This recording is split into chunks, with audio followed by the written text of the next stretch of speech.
You are not here by accident.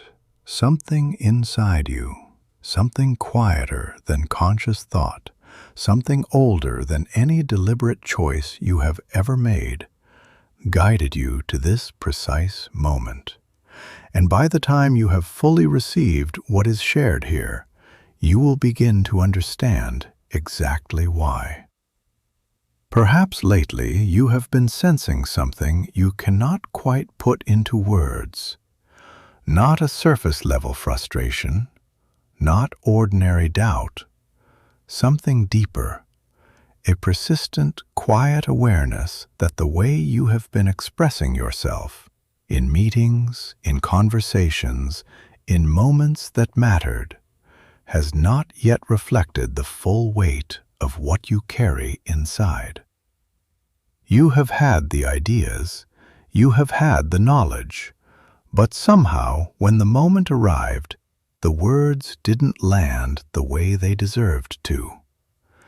But what if that gap, that distance between what you know and how powerfully you express it, is not a flaw in who you are, but simply a signal that your communication has never been genuinely trained? What if the reason your voice hasn't yet commanded the rooms it deserves to lead is not a lack of intelligence, but a lack of the specific disciplines that transform raw thought into real influence? Most people move through their entire lives speaking without ever training how they speak.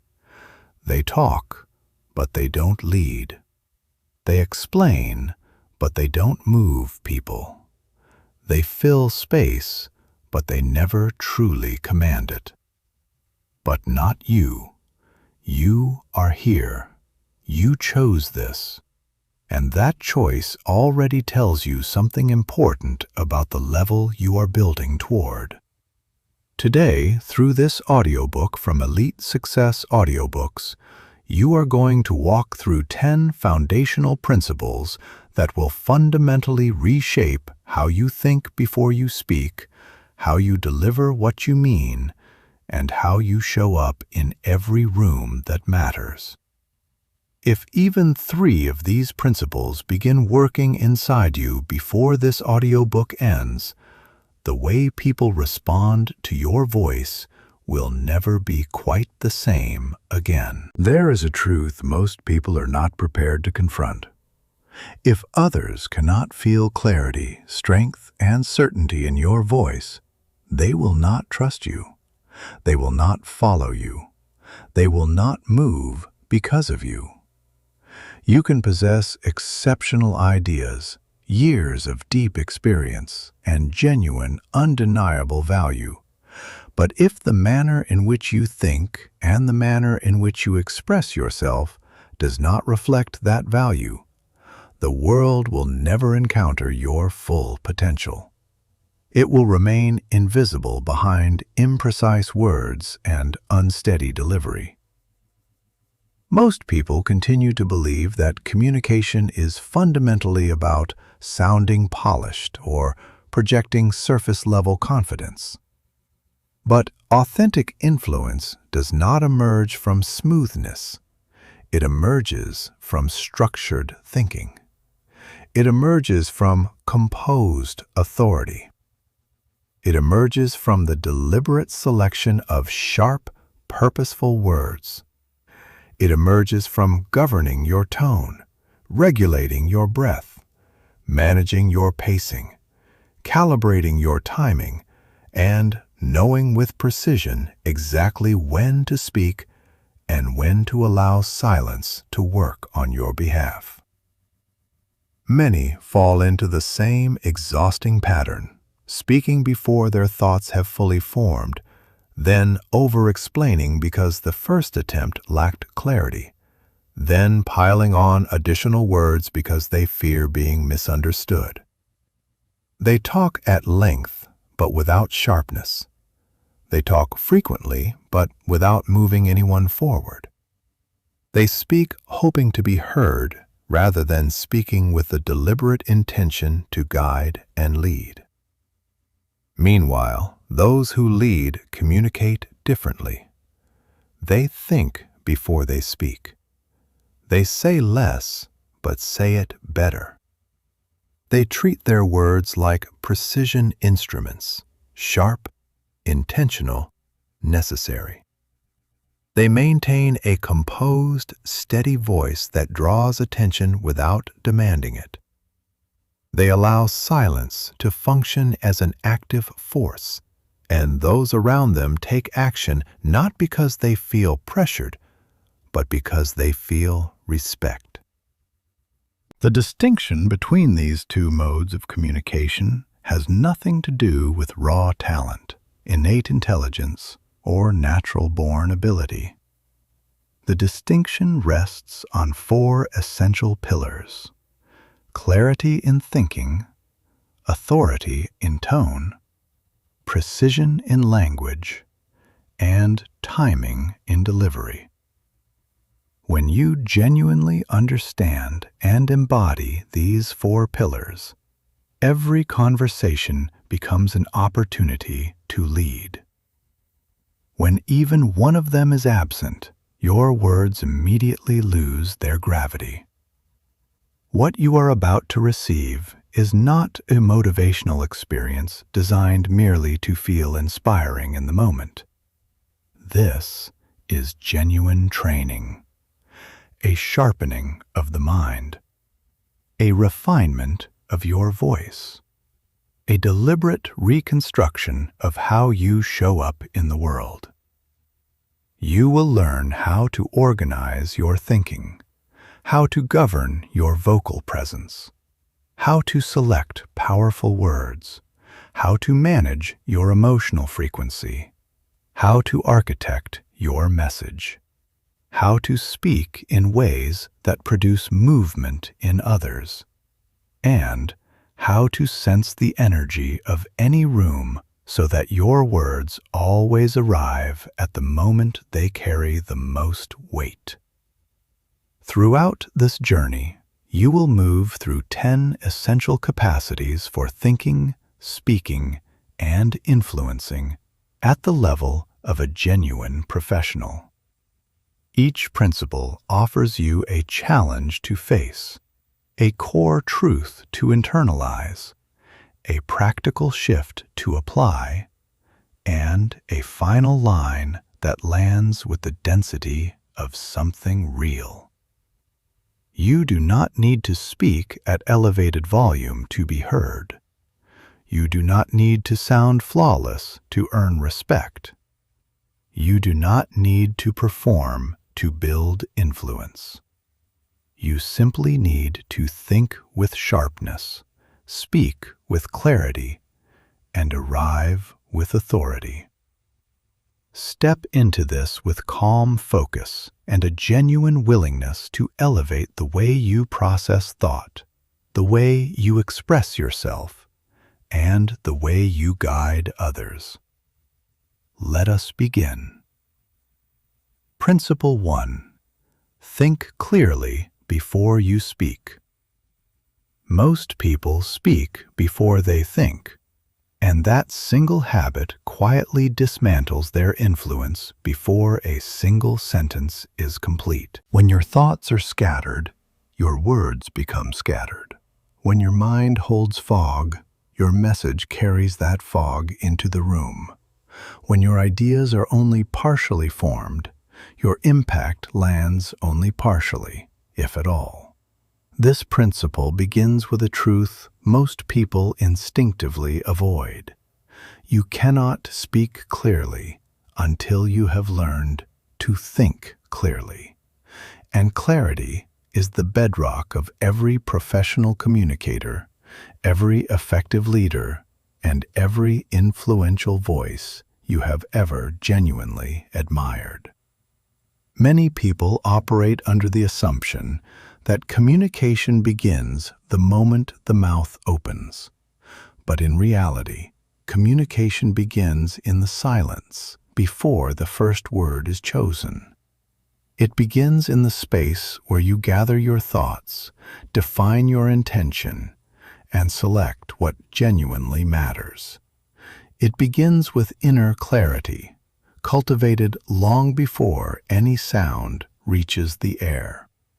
You have encountered people who speak endlessly, yet communicate very little. They circle around their central point, adding more words to fill the emptiness left by unclear thinking. They accelerate because they feel uncertain. They over-explain because their original message was not strong enough to stand on its own.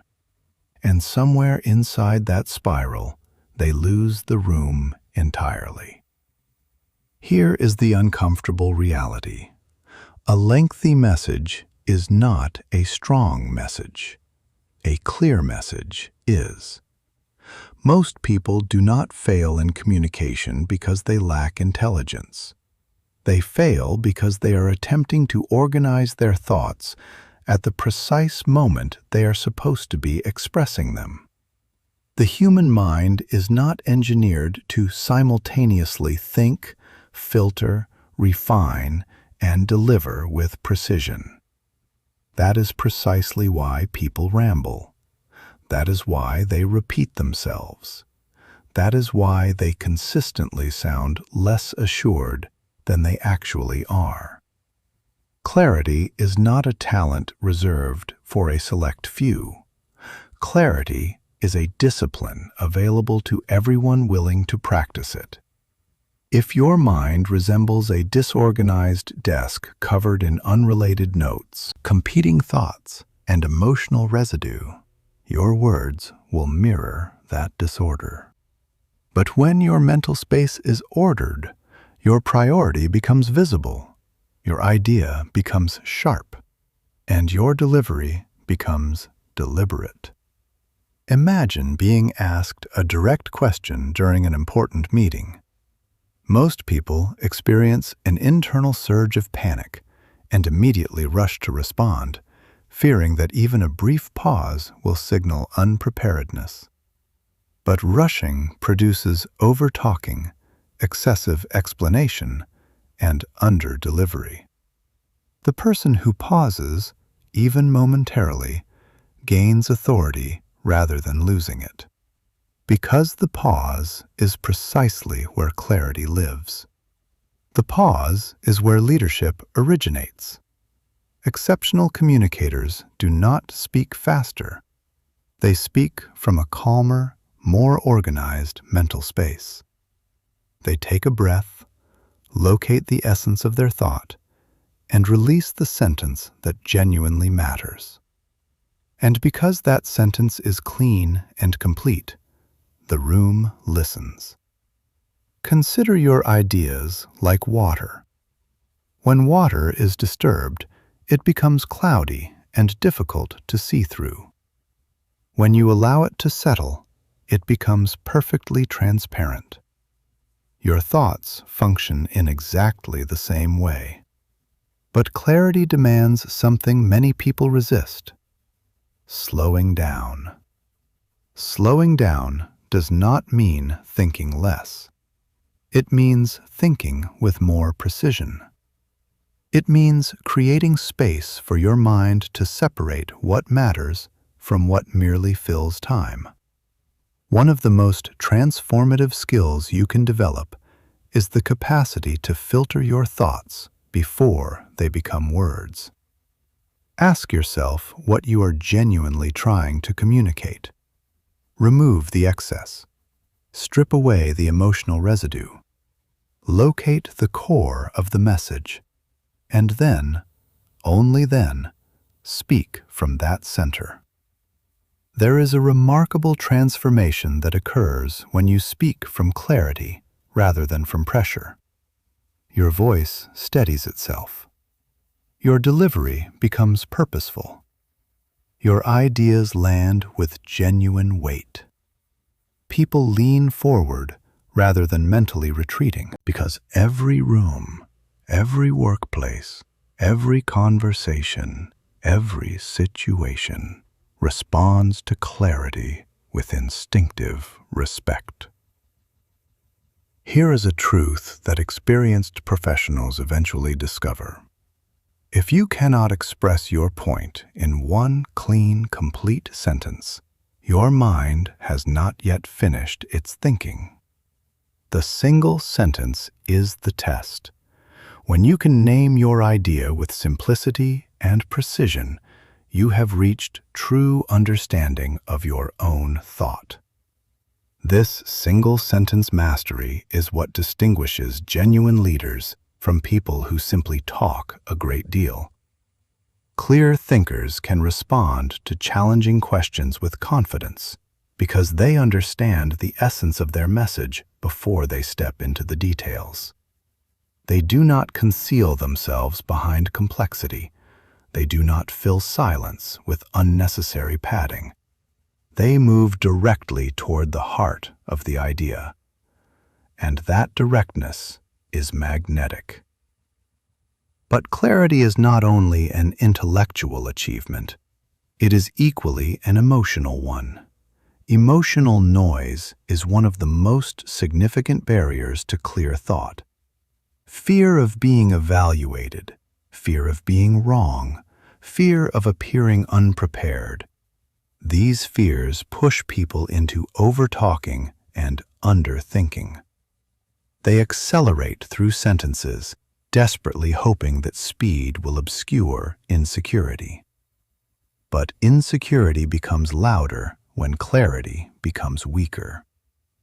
The most reliable foundation from which to speak is to think clearly first. When you know the core of what you are saying, you do not fear silence. You do not fear evaluation. You do not fear interruption. You speak from grounded intention rather than from anxiety. Another powerful shift occurs when you separate what you feel from what you mean. Feelings generate noise. Meaning generates clarity. You can feel frustrated, uncertain, or pressured and still speak with genuine precision. The moment you recognize that distinction, you reclaim complete authority over your words. Before speaking, ask yourself these grounding questions. What is it that I truly want to communicate? What is the simplest, sharpest version of this idea? Am I speaking from clarity or from emotion? These questions function like a compass, returning you to direction and purpose every single time. Clear thinking feels like leadership because it is leadership. People instinctively place their trust in someone who knows what they are saying and why they are saying it. They feel steadied. They feel guided. They feel that the conversation is moving towards something meaningful. And ultimately, that is what influence is: the capacity to guide someone's thinking through the quality of your own clarity.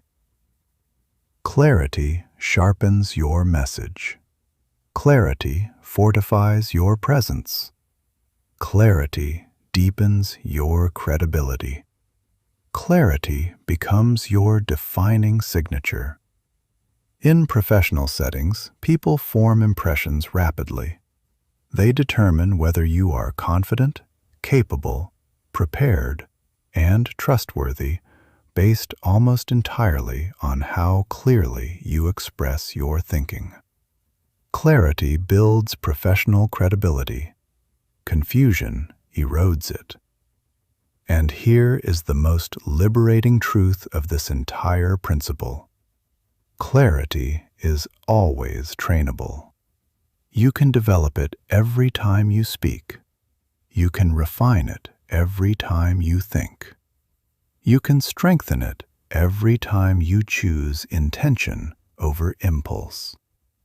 The more disciplined you become in thinking before speaking, the more influential you become, without straining for it.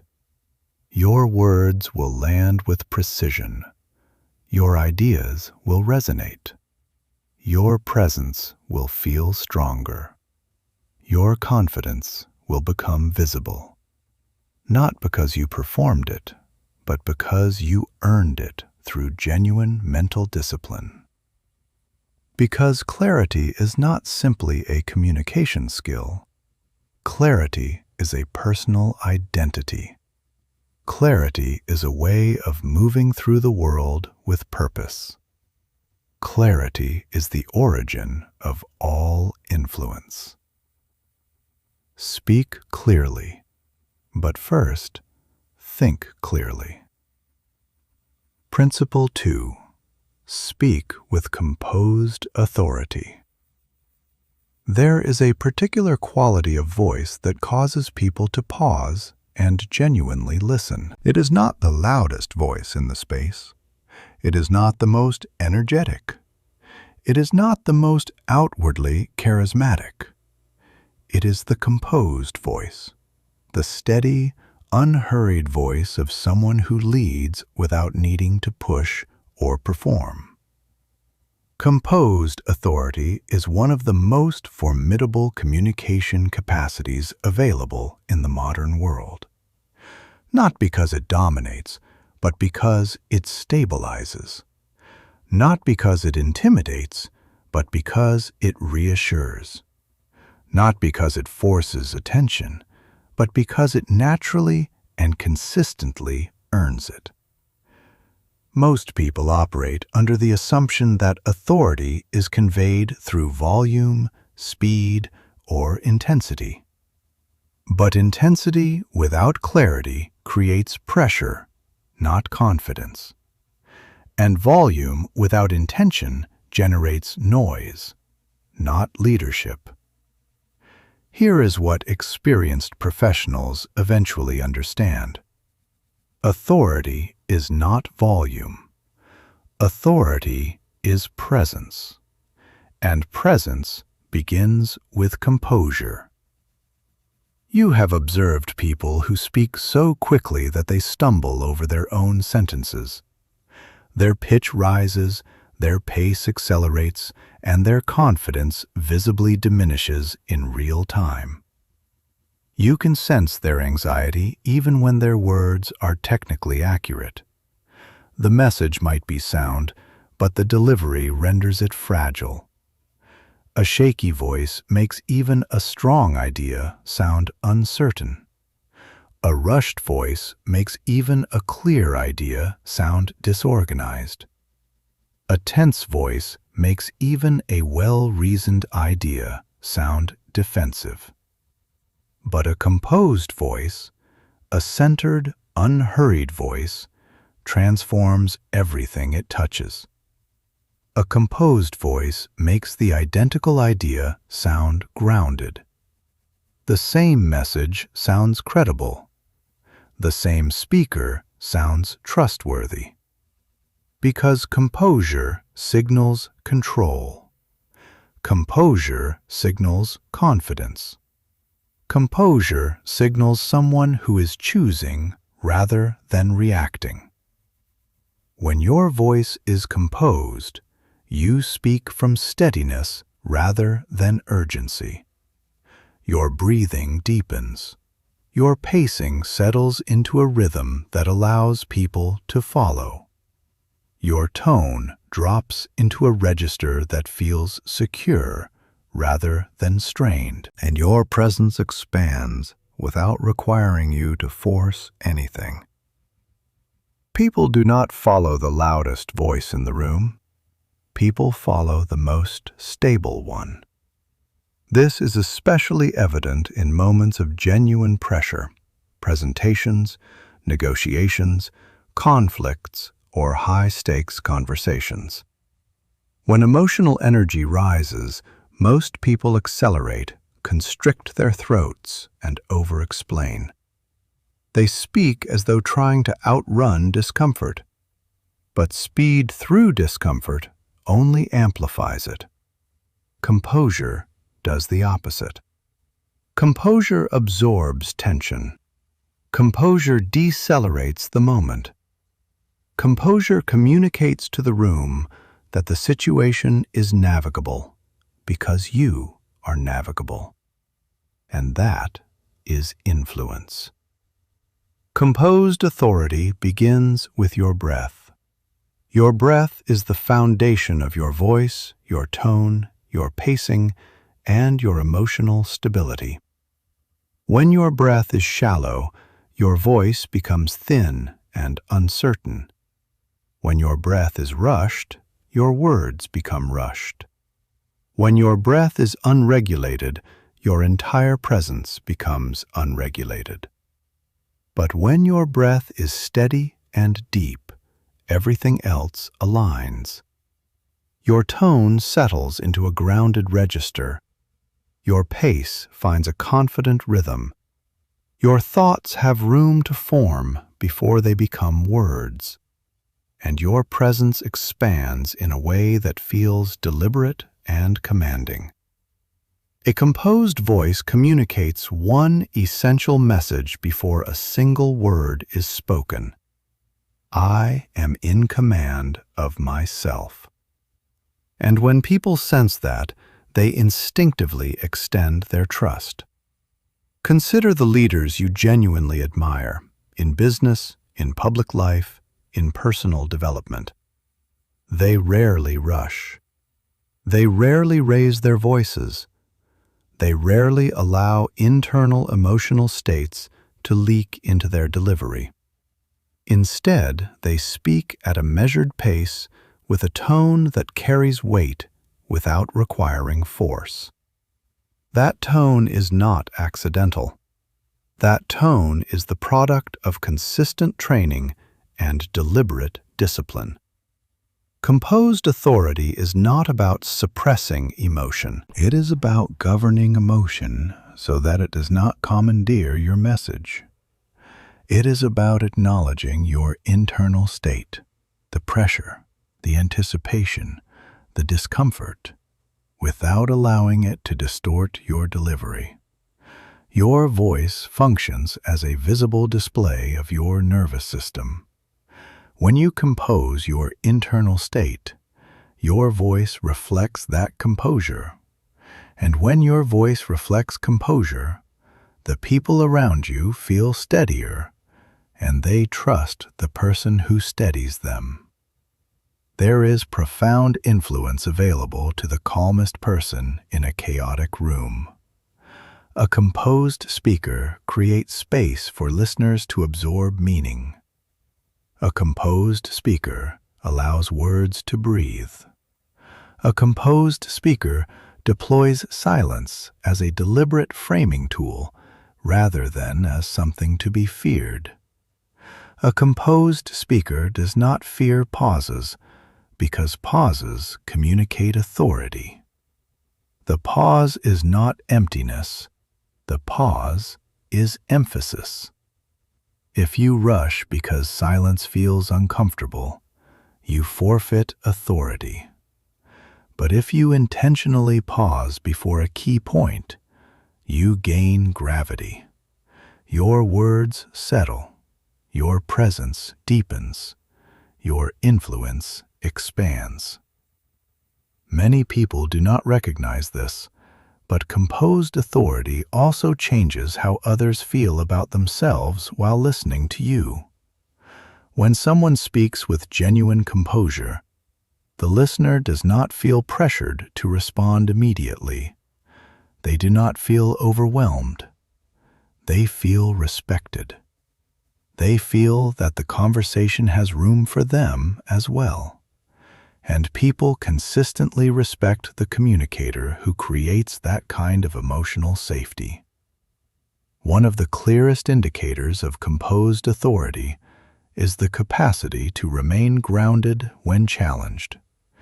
Anyone can project confidence when everything is flowing smoothly, but genuine authority reveals itself when someone questions you, disagrees with you, or attempts to interrupt you.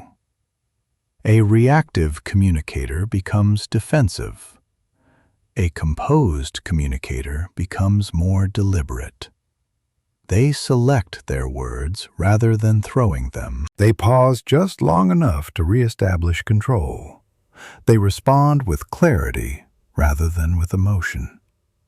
And in doing so, they accumulate even greater influence, because nothing communicates power more completely than a person who remains centered when everyone else loses their balance. Before you move into the next principle, pause for a moment. If something in these first two principles has already shifted something real inside you, if you can feel the distance between where your voice has been and where it is capable of going, leave the number 1111 in the comments. In the study of energy and resonance, 1111 is widely recognized as a signal of alignment, the moment when internal intention and external reality begin to move in the same direction. If that is what you are feeling right now, let the community know. Composed authority is not passive. It is not simply quiet. It is not without emotion. It is intentional, concentrated, governed, and deeply grounded. It communicates without announcing itself. I do not require force to be heard. I do not require acceleration to sound intelligent. I do not require volume to matter. Your composure becomes your credibility. Your steadiness becomes your strength. Your presence becomes your influence. And the more thoroughly you cultivate composed authority, the more people will trust your voice, respect your direction, and choose to follow, not because they must, but because they want to. Speak with composure. Speak steadily. Speak from your center rather than from pressure.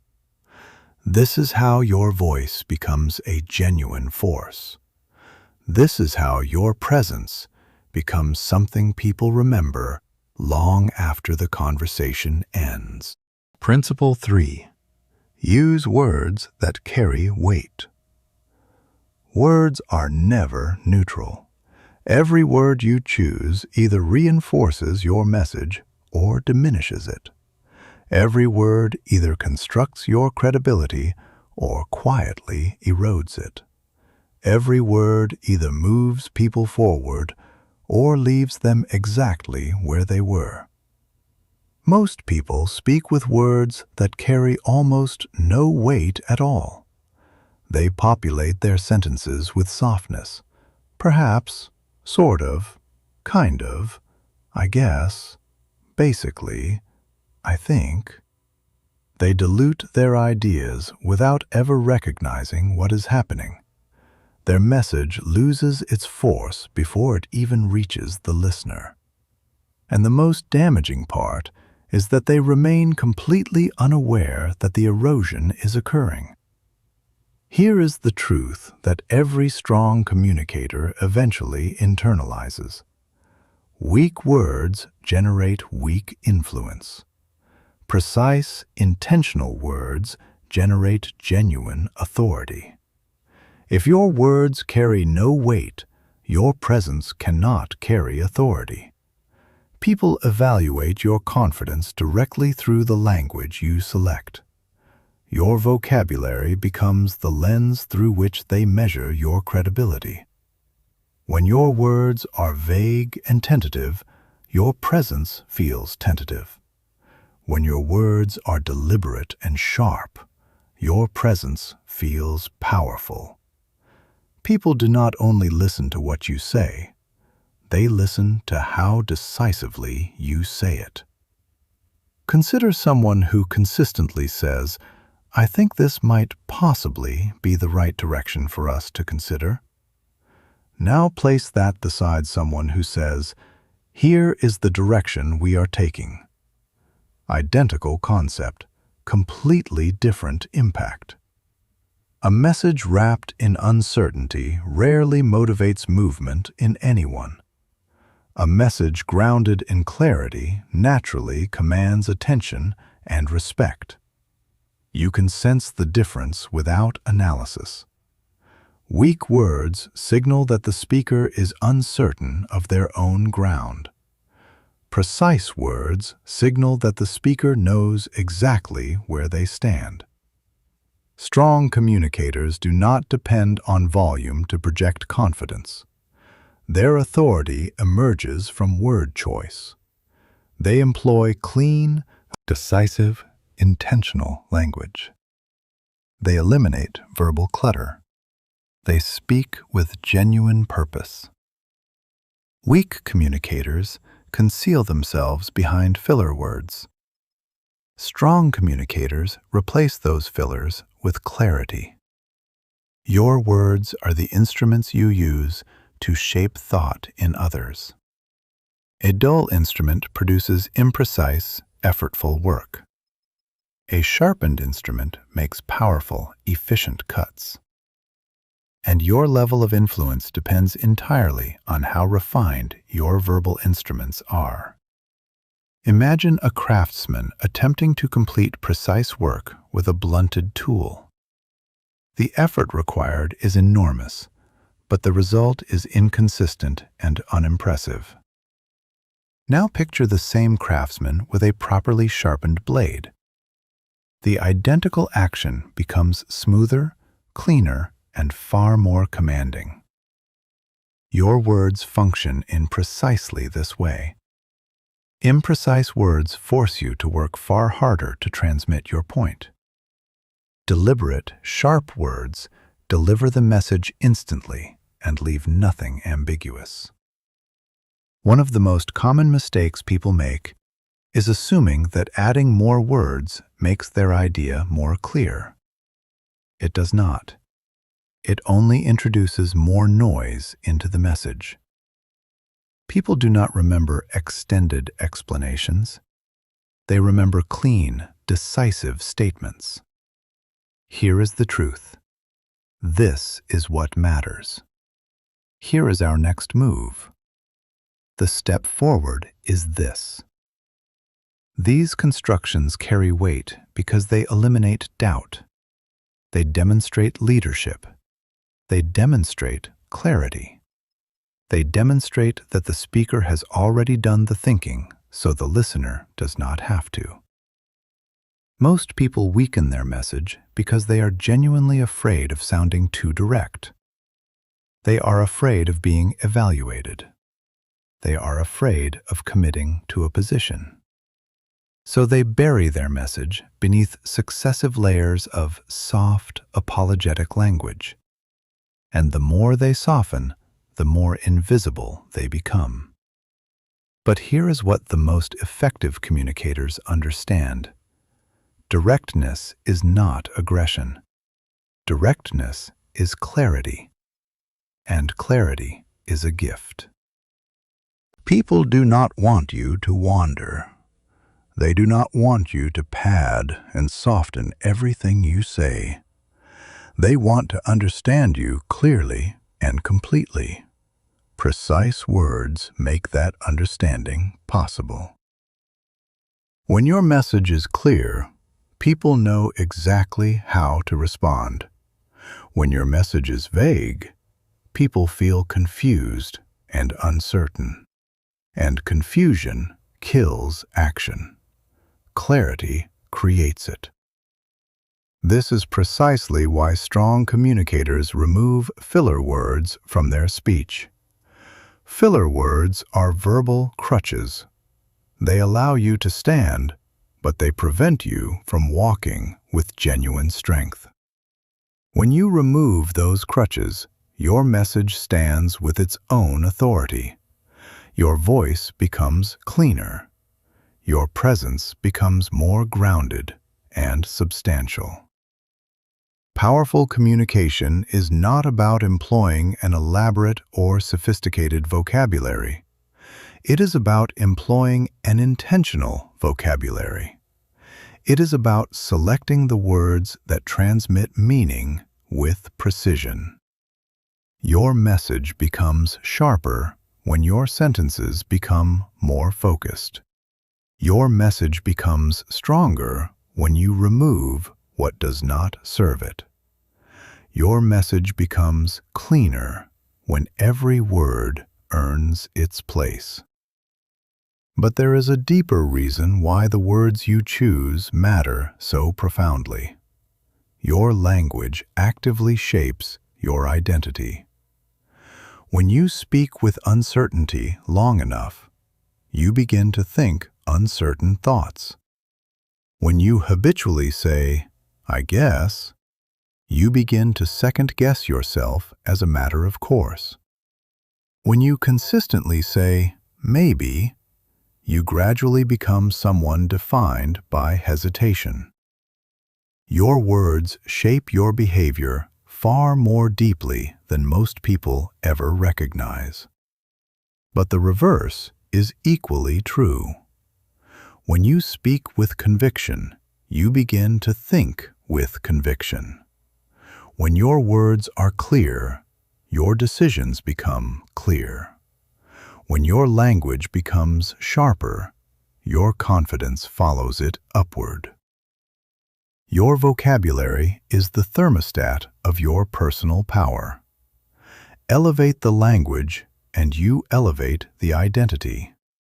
Strong communicators understand this at a foundational level. They do not leave their words to chance. They speak as though every sentence carries weight, because it does. Your language determines how people collaborate with you, how deeply they trust you, how readily they follow your direction, and how receptively they engage with your thinking. It shapes your impact in meetings, your authority in negotiations, and your credibility in the moments that determine outcomes. Words are not decoration. Words are leverage. When you speak with words that carry genuine weight, people remember you. They remember the sentence that affected them. They remember the clarity you delivered into a room that needed it. They remember how your words made them feel anchored when everything else felt uncertain. And if there is one thing people genuinely crave in a world that moves too fast and says too little clearly, it is exactly that: clarity. This does not mean speaking harshly or with aggression. Strong words are not aggressive. They are intentional. They are firm. They are clean and complete. Speaking with words that carry weight means selecting confidence over hesitation, clarity over confusion, directness over avoidance. It means expressing yourself in a way that reflects your actual value. People respect the communicator who knows precisely what they are saying. People follow the communicator who knows exactly where they are going. And people trust the communicator whose words carry the weight of genuine conviction. Your words can strengthen your sense of self. Your words can deepen your confidence. Your words can expand your influence, not because they are loud, but because they are clear, deliberate, and impossible to misread. Principle 4. Structure your message like a leader. Leadership is not only about what you say. Leadership is fundamentally about the architecture behind what you say. A clear structure transforms ideas into direction. A fragile structure transforms ideas into noise. And every conversation becomes more productive when your message has a framework strong enough to stand entirely on its own. Most people encounter difficulty in communication not because they lack intelligence or knowledge, but because they lack structure. They enter a story before establishing a point. They introduce detail before providing essential context. They speak for extended periods before arriving at the idea that should have been stated first. The message becomes indistinct, and their confidence dissolves along with its clarity. Here is the fundamental truth. If your message does not have structure, your influence will not have strength. People do not follow scattered thinking. They follow direction. A structured message functions like a navigational guide. It communicates to your audience where you are going, why you are going there, and what deserves their closest attention. Without that guide, your listener is left constructing their own interpretation, and interpretation leads to confusion. Confusion erodes trust. When people cannot follow your message clearly, they do not conclude that the message is complex. They conclude that you are unclear. And unclear communication produces hesitation, doubt, and disengagement in the people you most need to reach. That is why leaders communicate with structure, always and without exception. A powerful message has an anchor, a central idea that holds everything else in place. It has clarity at the opening, substantiation in the middle, and direction at the close. It guides the listener along a deliberate path rather than leaving them to wander through your thinking. And most critically, it creates the feeling that they are in the presence of someone who genuinely knows what they are doing. Structure is not restrictive. Structure is liberating. Structure releases your message from confusion, from unnecessary repetition, and from the exhausting effort of explaining yourself multiple times. Consider arriving at an important meeting without a structured message. You begin speaking. You share ideas. You move back and forth between details. By the end, even you are uncertain what your primary point was. Your listeners are certainly no clearer. Now consider arriving with complete clarity. You know the core idea. You know why it matters to this room. You know the example that will make it real. You know precisely how you will close. The contrast is absolute. One version sounds scattered. The other version sounds like leadership. Exceptional communicators understand that structure builds confidence in both the listener and the speaker. When you know where your message is heading, your voice steadies. Your delivery becomes governed rather than reactive. Your presence becomes grounded. People extend their trust to the person who demonstrates clarity and direction. People follow the person who speaks with genuine intention. A structured message always begins with a clear, definitive point. Not background context, not a gradual buildup, not a collection of loosely related ideas. A point. When you lead with your point, you immediately anchor your listener. They understand what to focus on. They know what the conversation is about. They know where the message is heading. And because they are grounded in that clarity, they are prepared to follow the journey you are about to take them on. A clear point at the opening is like activating a light in a darkened room. Everything else becomes visible.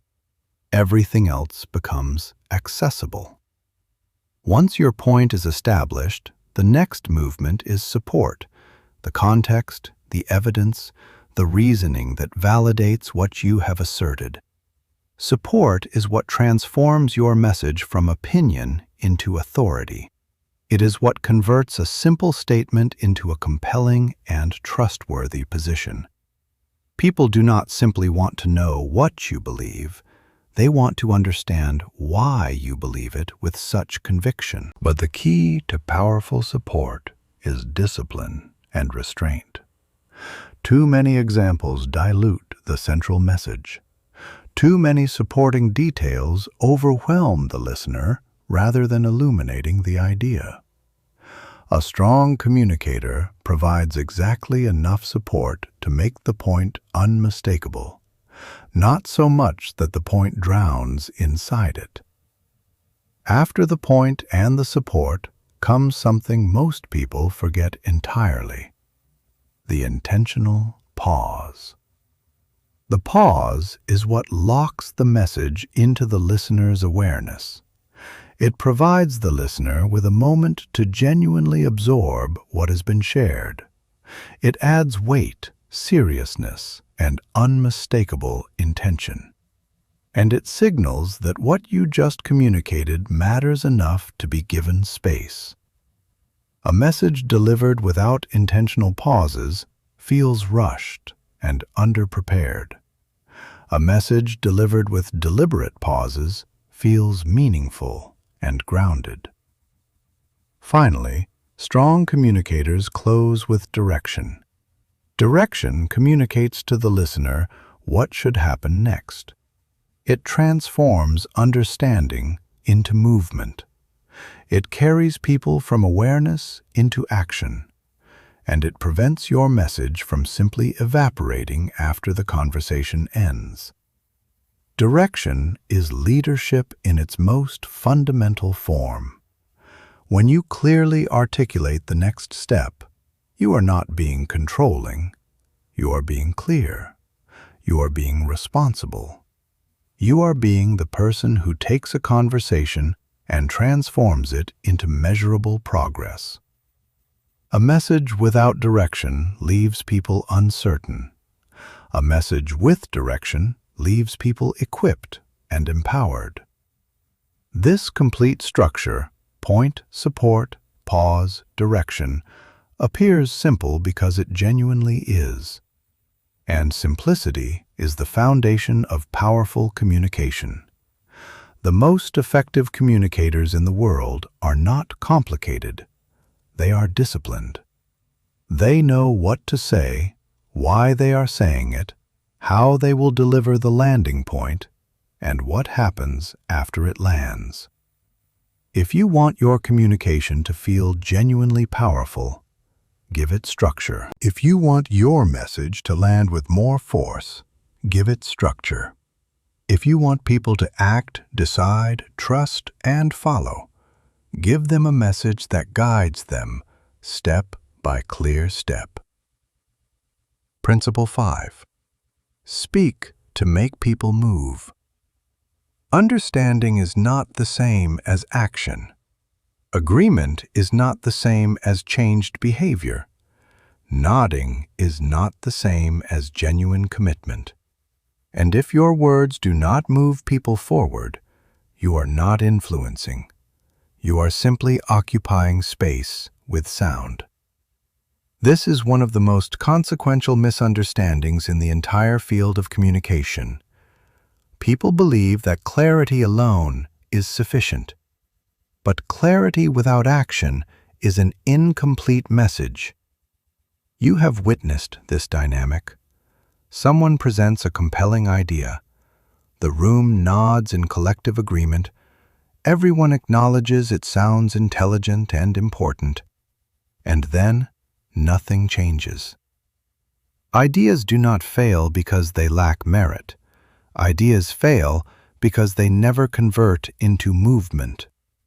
That is precisely the gap between a communicator and a genuine influencer. A communicator explains. An influencer activates. A communicator shares information. An influencer creates momentum. Your words should not only generate understanding, your words should generate movement. Action is the true measure of influence. If your words do not alter what someone thinks, feels, or does, the message has not completed its purpose.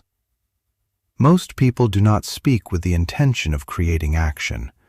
They speak to fill available time. They speak to feel understood. They speak to avoid silence. They speak because the act of speaking creates the sensation of productivity. But communication without action is simply noise with good intentions. When you speak with the deliberate intention to trigger movement, your entire style transforms. Your tone becomes sharper. Your structure becomes tighter. Your sentences become more focused. Your message becomes more precise. Because you are no longer communicating for the sake of talking. You are communicating for the sake of measurable impact. Action-oriented communication begins with one essential shift.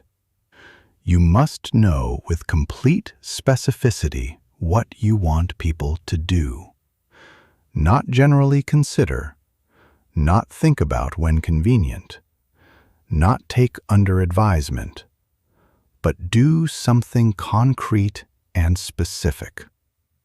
People will not act when the next step is vague. People will not act when the next step feels overwhelming. People will not act when the next step is concealed inside paragraphs of background explanation. People act when the next step is clear, specific, and immediately achievable. Consider every powerful leader you have ever observed closely. They never conclude a message with vague uncertainty. They never leave their audience wondering what is supposed to happen next. Their communication consistently ends with clear direction. Direction is influence. Direction transforms intention into momentum. Direction converts a conversation into measurable progress. Here is a truth that changes how effective communicators approach every message. People want direction far more than they want additional information. Information informs. Direction guides. And human beings instinctively follow clear guidance when it arrives with genuine confidence.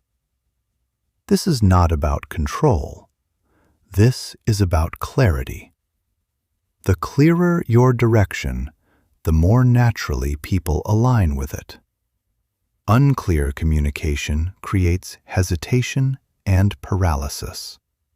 Clear communication creates fluid movement.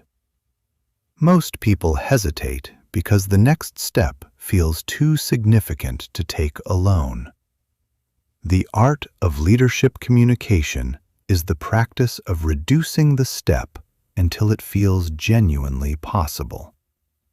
When you shrink the step, you dissolve resistance. When you dissolve resistance, you initiate motion. And once motion begins, momentum accelerates naturally and powerfully. The distinction between do something significant eventually and take this one specific step right now can determine whether someone succeeds or remains entirely stuck. Your role as a communicator is to be the voice that removes friction. When you speak, imagine placing a steady, reassuring hand on someone's shoulder and guiding them, firmly but gently, toward a meaningful result. Not forcing them, not pulling them against their will, guiding them. People do not want to be controlled, but they absolutely want to be clearly led. To speak in a way that genuinely creates action, you must understand emotional energy. People act when they feel urgency, not stress. Stress immobilizes. Urgency awakens. Urgency is generated through clarity, precise timing, and confident direction. When your message communicates what matters, why it matters right now, and exactly what the next step is, you produce momentum almost automatically. People do not have to figure out what to do. you have already completed that thinking on their behalf. That is why your language choices determine so much. Tentative language extinguishes momentum. Precise, confident language ignites it. I think we should probably consider exploring this at some point soon. Produces nothing. Here is exactly what we are doing next. Produces motion. People do not need an extended argument to justify action. They need a clear direction. They need to feel the energy of your genuine conviction. They need to sense that you believe, with complete certainty, that the next step is the right one. Because your confidence actively fuels theirs. When you speak with settled certainty, you lend people your courage. You grant them permission to move forward. You become the voice that converts hesitation into decisive action. And that is influence in its most essential form. Here is the emotional truth at the center of action-driven communication. People are often afraid to move independently. They are afraid of making the wrong decision. They are afraid of bearing sole responsibility if the outcome is imperfect. Your clarity becomes their safety. When you say, "This is what we do next," you remove their fear of choosing incorrectly. You help them advance with confidence rather than doubt. You become the person they trust to guide them through uncertainty, and that trust is not easily forgotten.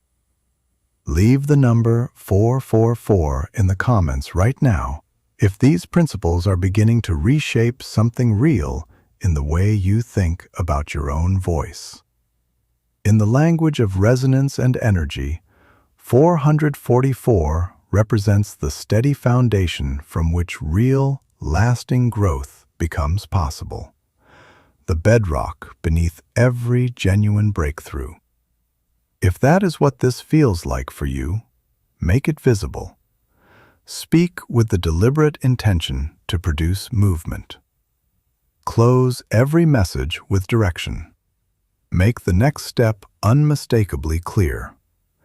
And you will discover that the most powerful thing your voice can do is not impress people, it is move them. Principle 6. Master your emotional tone. Your message is never simply the words you choose.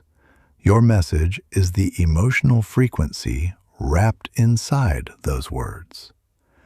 People do not only process your sentences, they process your state of mind.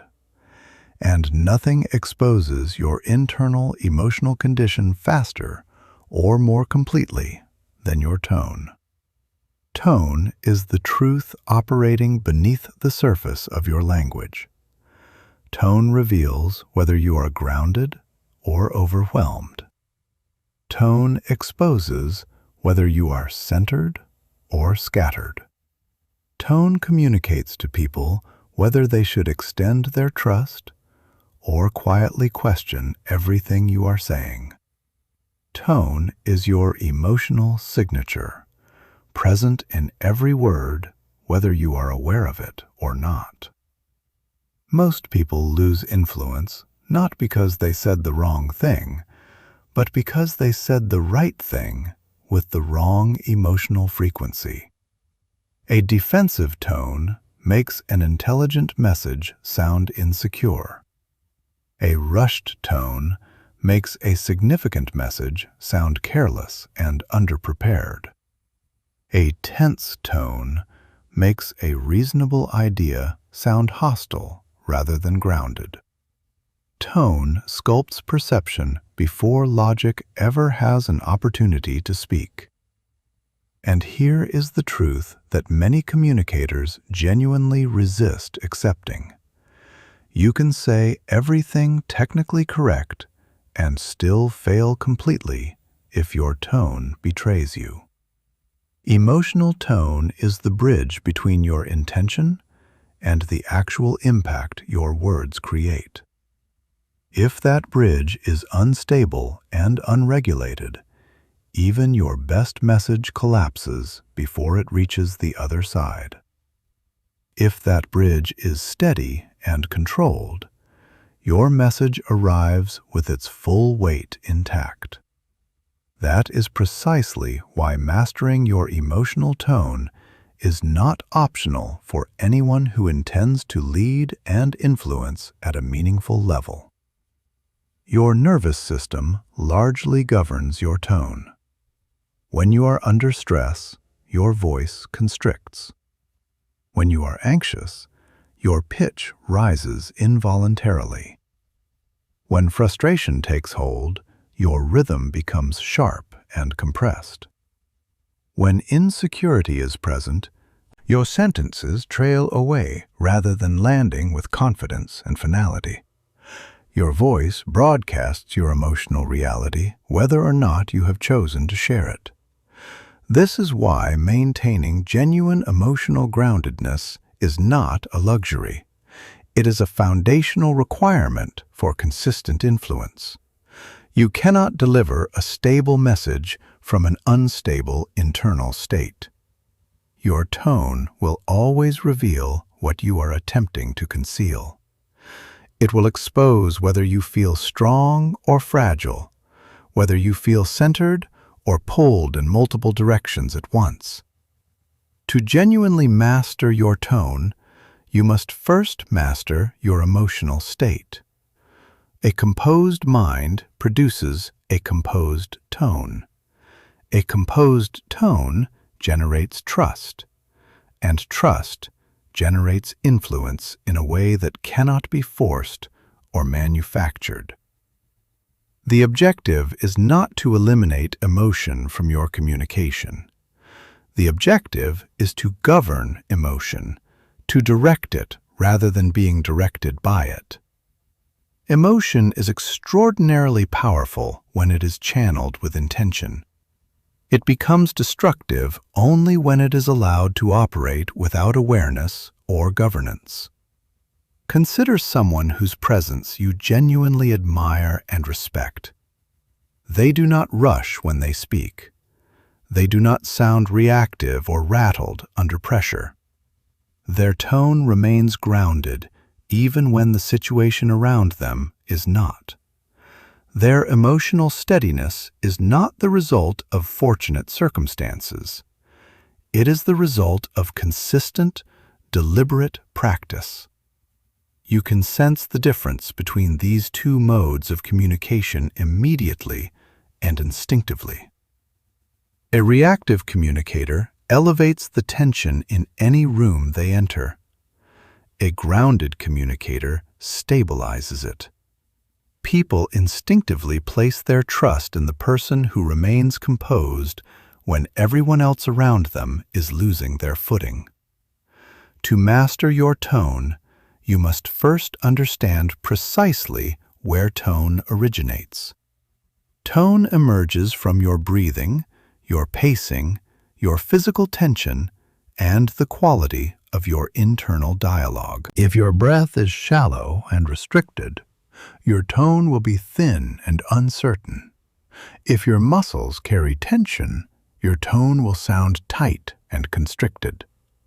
If your thoughts are moving in too many directions simultaneously, your tone will reflect that disorganization.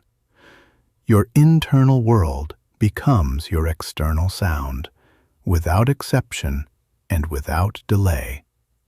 This is why the most powerful communicators speak from a foundation of inner stillness. Stillness does not mean the absence of emotion. Stillness means being centered. Stillness means selecting your response rather than reacting from conditioned instinct. And your tone is nothing more than your chosen response made audible in real time. The moment you feel your emotional state beginning to shift, frustration accumulating, pressure increasing, irritation rising, anxiety surfacing. Your tone begins to change along with it. Your responsibility is not to suppress what you feel. Your responsibility is to stabilize your delivery despite what you feel. And stabilization begins with awareness. You cannot govern what you have not yet noticed. So the foundational step is recognizing the internal shift as it is occurring. Noticing when your breath shortens. Noticing when your pitch begins to climb. Noticing when your pace becomes frantic and pressured. Awareness is what opens the door to genuine control. Once you have recognized the shift, the next step is deliberate grounding. Grounding is a deceptively simple practice. Deepening your breath, deliberately slowing your pace, and reconnecting with your original intention before speaking again. Grounding transforms emotional turbulence into workable clarity. Grounding returns your tone to a position of genuine strength rather than reactive noise.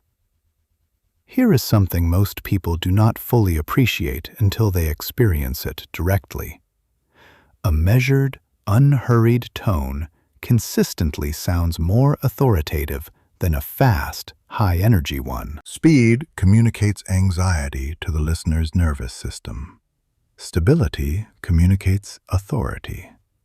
And authority begins in tone, before a single idea has been fully expressed.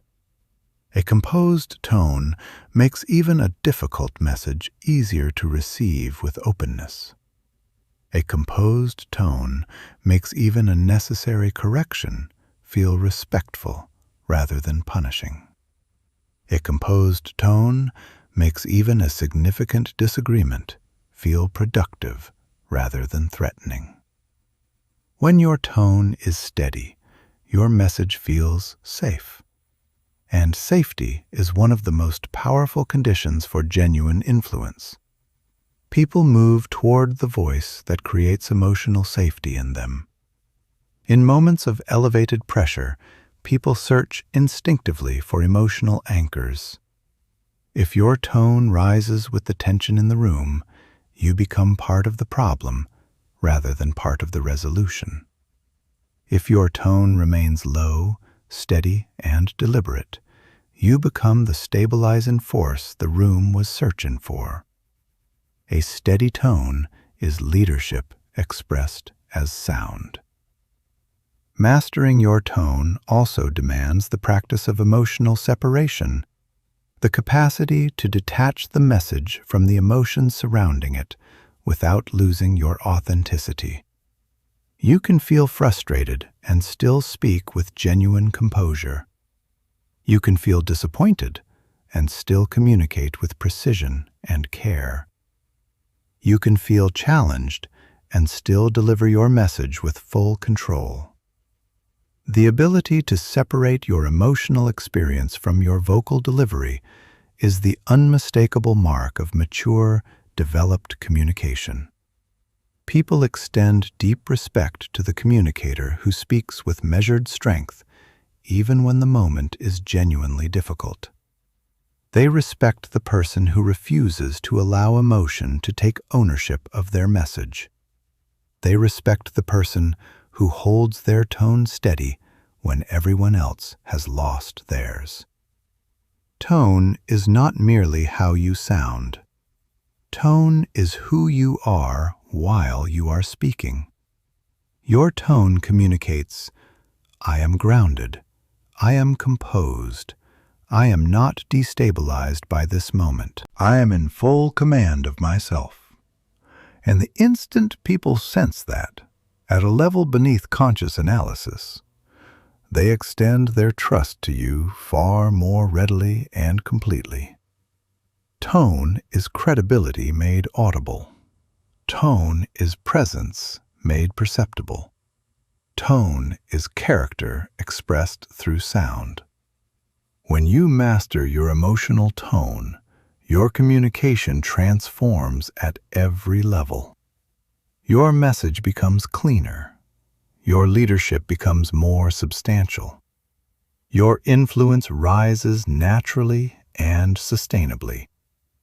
The world listens with a different quality of attention to someone who consistently sounds centered and composed. You can develop into that communicator. You can cultivate a tone that calms rather than agitates, a tone that reassures rather than unsettles, a tone that guides rather than reacts, a tone that represents the most grounded, most capable version of yourself in every situation. Your emotional tone is your leadership frequency. Calibrate it with genuine intention. Protect it with consistent awareness. Strengthen it through deliberate daily practice.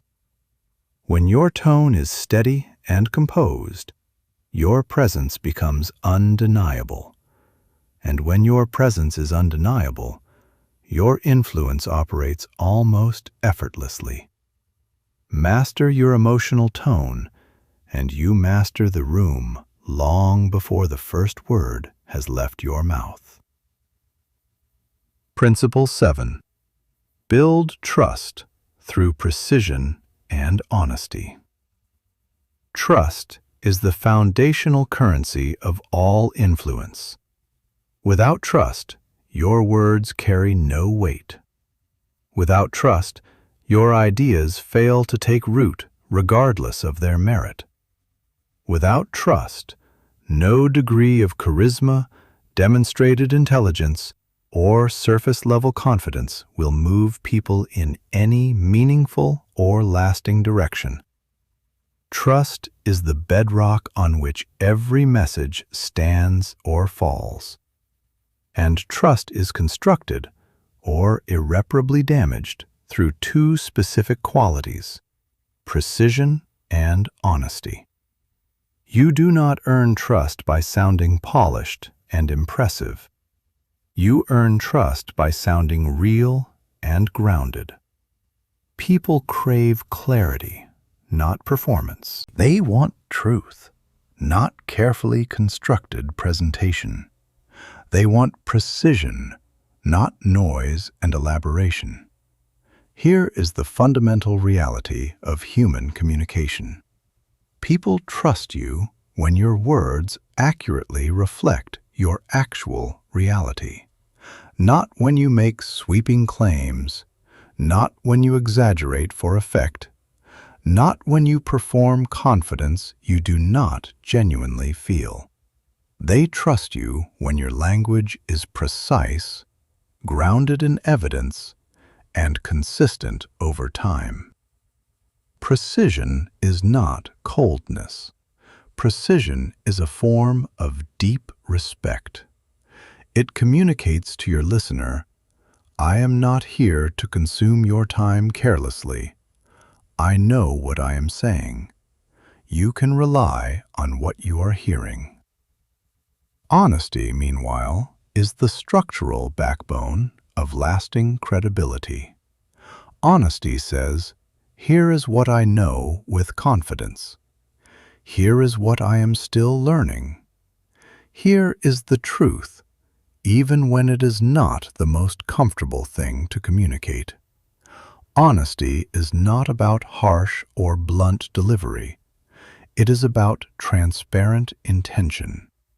People do not require you to be flawless. They require you to be genuine. They need to sense that no hidden agenda is operating beneath your words. They need to feel that what you say is precisely what you mean. Honesty creates emotional safety. When someone experiences genuine safety in your words, they will trust your direction without resistance. They will trust your perspective. They will trust your leadership and your vision. That is how influence becomes something that flows naturally rather than something you must constantly force. Recall the moments when someone permanently lost your trust. It was almost certainly not because they made an honest mistake. It was because they concealed it. It was not because they lacked the answer to a question. It was because they performed as though they possessed it when they did not. It was not because their direction changed. Reasonable people adjust their direction when circumstances evolve.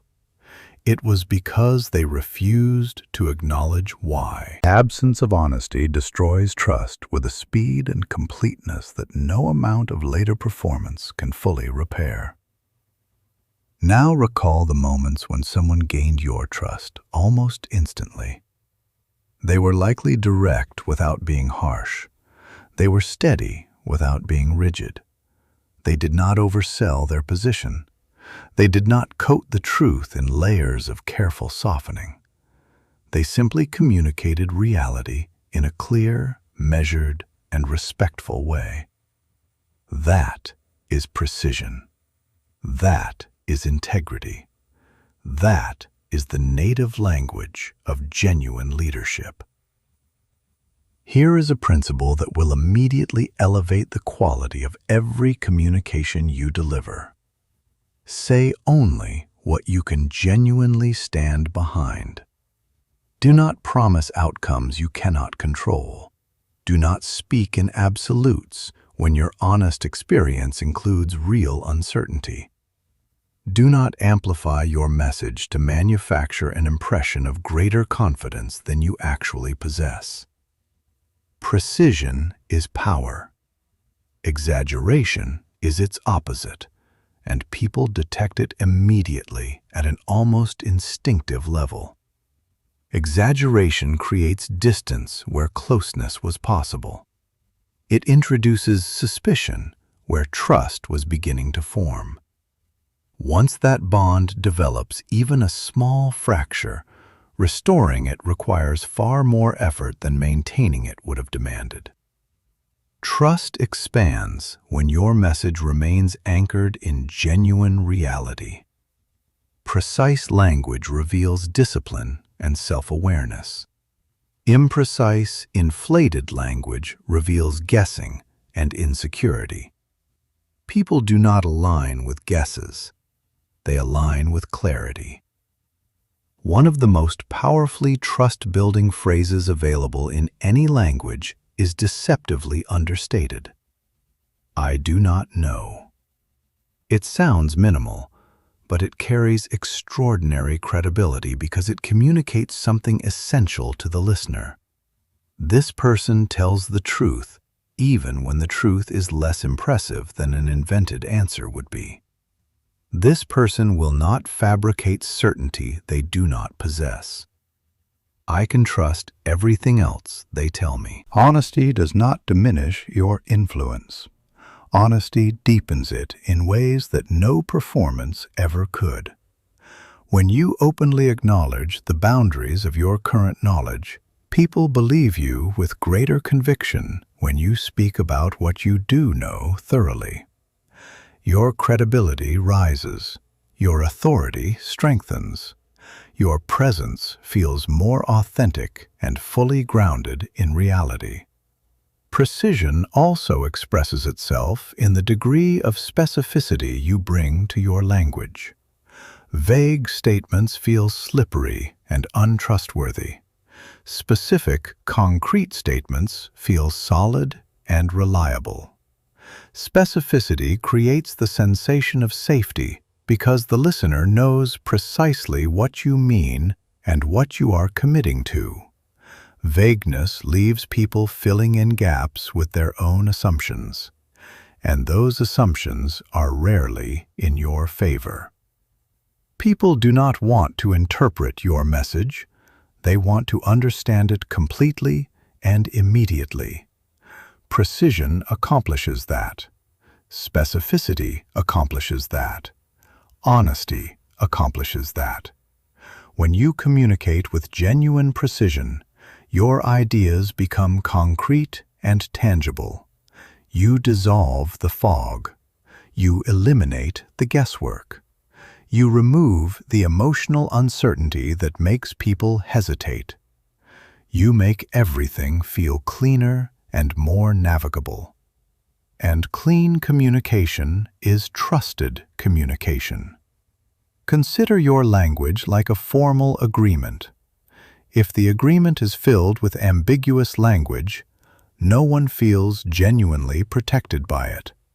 If the agreement is precise and specific, everyone feels secure within it. Your message should offer that identical quality of security. If your aim is to build lasting trust, systematically eliminate the language that creates distance and uncertainty. Stop asserting things you do not fully mean or cannot fully support. Stop softening truth out of discomfort with potential reactions.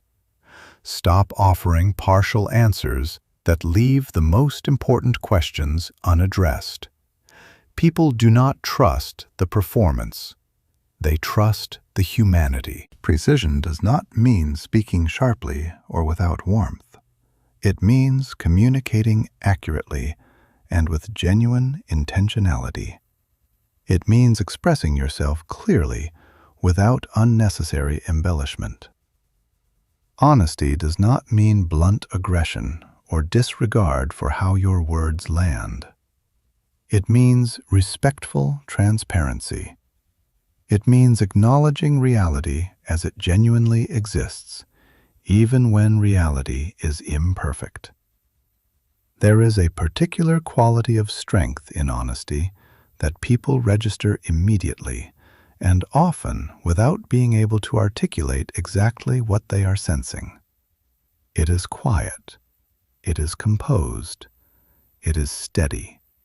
It spreads a quality of confidence through the room that manufactured performances never achieve. It creates the felt sense of being in the presence of someone genuinely dependable. Trust accumulates gradually, but it can dissolve in a single moment. That is precisely why precision and honesty must be consistent qualities rather than situational choices. They are not occasional gestures. They are defining habits. People come to trust you based on the patterns they observe over time, not based on isolated, impressive moments. If your message is precise today and careless tomorrow, people notice the inconsistency. If you are honest in one exchange and evasive in the next, people sense the gap. Consistency of language is what trust ultimately requires. Precision must become an expression of who you are. Honesty must become an inseparable part of your voice. Your words must authentically reflect your character every single time. Not because you are performing integrity, but because integrity has genuinely become your natural mode of operating. When you communicate with precision and honesty, people feel navigated rather than manipulated. They feel anchored rather than uncertain. They feel genuinely safe. And safety is the essential foundation on which all lasting influence is built and maintained. Principle 8. Use silence as a deliberate force. Silence is among the most formidable instruments available in human communication. And yet, it is the one instrument people avoid and fear most consistently. People rush compulsively to fill silence. They accelerate to explain, to elaborate, to populate every available moment with sound. But the truth at the center of this principle is straightforward and transformative. Silence is not weakness. Silence is strength. Silence is the space where your words acquire genuine weight. Silence is the pause where your ideas settle more deeply into the listener's awareness. Silence is the moment when your presence becomes undeniable rather than simply audible. If you develop the capacity to use silence well and deliberately, you will speak with 10 times the impact you currently generate. Most people fundamentally misread silence. They interpret it as evidence that something has gone wrong. They assume silence signals unpreparedness. They believe silence will cause others to form negative judgments. So they speak rapidly, fill every available second, and effectively talk over their own most important messages. But here is what every effective communicator eventually discovers. The person who governs the silence governs the room. Silence is not empty. Silence is full of meaning, full of deliberate intention, full of a kind of authority that continuous talking can never achieve. Silence demonstrates confidence because only genuinely grounded people can inhabit it without anxiety. When you are not afraid of silence, the people around you sense your strength at a level beneath conscious analysis. When you speak without intentional pauses, your message becomes increasingly difficult to absorb. It becomes harder to follow, harder to internalize, and ultimately harder to respect. Words delivered without space feel hurried, anxious, and ungrounded. But when you speak with deliberate space, thoughtful, intentional space, everything changes in a fundamental way. Your words land with greater force. Your meaning becomes unmistakably clear. Your presence becomes stronger and more commanding. Your voice becomes genuinely compelling in a way that constant talking never achieves. Silence functions as the amplifier of communication. It is the frame around the painting. It is the space between musical notes that transforms a collection of sounds into a coherent and moving melody. Silence converts speaking into genuine impact. Consider every powerful communicator you have genuinely admired. They do not rush. They do not fill every available moment with sound. They allow silence to perform part of the essential work. Silence is the moment the listener catches up with what has just been shared. Silence is what gives your words their distinct shape and weight. Silence creates tension, depth, and gravity in ways that continuous speaking cannot. The more saturated the world becomes with constant noise, the more powerful intentional silence becomes by contrast. People today are surrounded by relentless digital noise, emotional noise, and mental noise. They are habituated to hearing people speak without pausing. So when someone communicates with controlled, deliberate silences, it registers as fundamentally different. It feels intentional. It feels authoritative. It feels like a quality of presence they are not accustomed to encountering. Silence breaks the established pattern, and pattern interruption commands attention immediately. When you demonstrate willingness to pause, people lean forward and listen with closer attention. They begin to anticipate what you will choose to say next. Your message acquires genuine weight and substance. But silence is not only a speaking instrument. Silence is a thinking instrument of equal value. When you pause before responding to a challenging question or a tense situation, you protect yourself from the cost of impulsive reaction. You acquire clarity. You acquire composure. You acquire complete control. over what comes next. Silence provides the time to select the right words rather than simply the fastest ones. Fast words frequently originate from anxiety. Chosen words originate from clarity. Silence allows your intention to catch up with your expression. Imagine someone directs a difficult or provocative question toward you. Most people immediately begin speaking, hoping that velocity will conceal uncertainty. But speed exposes uncertainty rather than hiding it. Speed surrenders authority. Intentional silence communicates precisely the opposite. It says, "I am thinking carefully. I am not governed by urgency. I am selecting my words deliberately because this moment deserves that quality of attention." People respect that quality of presence deeply. They admire it. They trust it in a way that rushed responses rarely earn. Silence also functions as an essential tool when delivering your most significant points. If you never pause before a key message, the listener has no signal indicating which message carries the most weight. Everything blurs together at a single level of perceived importance. But when you pause, the listener senses that something meaningful is approaching. Their attention sharpens. Their awareness becomes more receptive.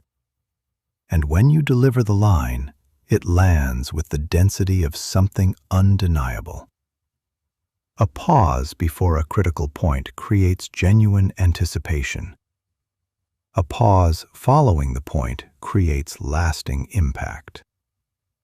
Now, before we move forward, if the principles of silence and emotional tone have shifted something in the way you are thinking about your own voice and presence, leave the number 528 in the comments. In the science of frequency and resonance, 528 Hz is widely associated with repair, transformation, and the restoration of clarity. If something in you is being restored and clarified through this experience right now, let that be known. Silence is also one of the most effective instruments for governing emotional intensity in difficult moments. When someone escalates their energy and you respond with composed quiet, they become immediately aware of their own volume and the contrast it creates. When someone reacts with strong emotion and you meet that reaction with calm stillness, the dynamic shifts. Silence relocates authority from the reactive person to the grounded one. Silence communicates, "I am not entering your chaos.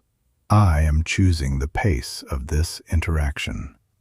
I will not be rushed or pulled into a pattern that does not serve this conversation." The person who maintains composed silence becomes the anchor around which everything else organizes itself. Silence also creates the conditions for truth to emerge. When you remain quiet, people fill the silence with their most honest thoughts. They reveal things they had not planned to share. They reconsider positions they had committed to. They correct themselves. You learn more in deliberate silence than you will ever learn through continuous speaking. This is knowledge that experienced negotiators, skilled therapists, and effective leaders all share. Silence is not merely space. Silence is active strategy. But silence requires genuine courage to deploy. Fear drives people to speak. Fear of evaluation, fear of misinterpretation, fear of appearing uncertain, fear of losing momentum. Yet the paradox at the heart of this principle is this: the person who fears silence least consistently becomes the most commanding communicator in any room. When you are genuinely comfortable inhabiting silence, you acquire a level of presence that people sense before you have said a word. Your composure becomes visible. Your confidence becomes palpable. Your voice transitions from nervous to intentional, and your influence expands in ways that constant talking actively prevents. To use silence as a deliberate instrument, you must shift how you relate to it. Stop experiencing silence as emptiness that needs to be filled. Begin experiencing it as emphasis, as a form of control, as an active and essential component of the message itself. Silence communicates. Silence shapes the meaning of everything surrounding it. Silence stabilizes the emotional temperature of any room. Silence is the pause that grants your words the space they need to be fully received. Silence is the moment your message moves from the air into the listener's awareness. Silence is where meaning completes its journey. People do not retain everything you say. They retain the lines that arrived after silence, because that is where impact lives most completely. When you speak without sufficient space, your influence diminishes. When you speak with deliberate space surrounding your most important ideas, your influence deepens in a way that accumulates over time. Silence allows you to be genuinely felt rather than simply heard. Silence creates the conditions for the listener to connect with your actual presence rather than merely processing your words. Silence gives your communication the weight, composure, and sustained authority that continuous speaking cannot provide.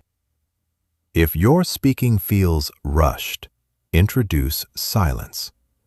If your message feels less impactful than you know it should be, introduce silence. If your influence feels lighter than your ideas deserve, introduce silence. Silence is not the absence of communication. Silence is the amplifier of communication. Use it deliberately. Use it strategically. Use it with the confidence that comes from understanding its power, and you will discover something genuinely extraordinary. When you have mastered silence, people listen to every word you then choose to speak with a completely different quality of attention. Principle 9. Read the room and adapt. Influence is not simply about what you say.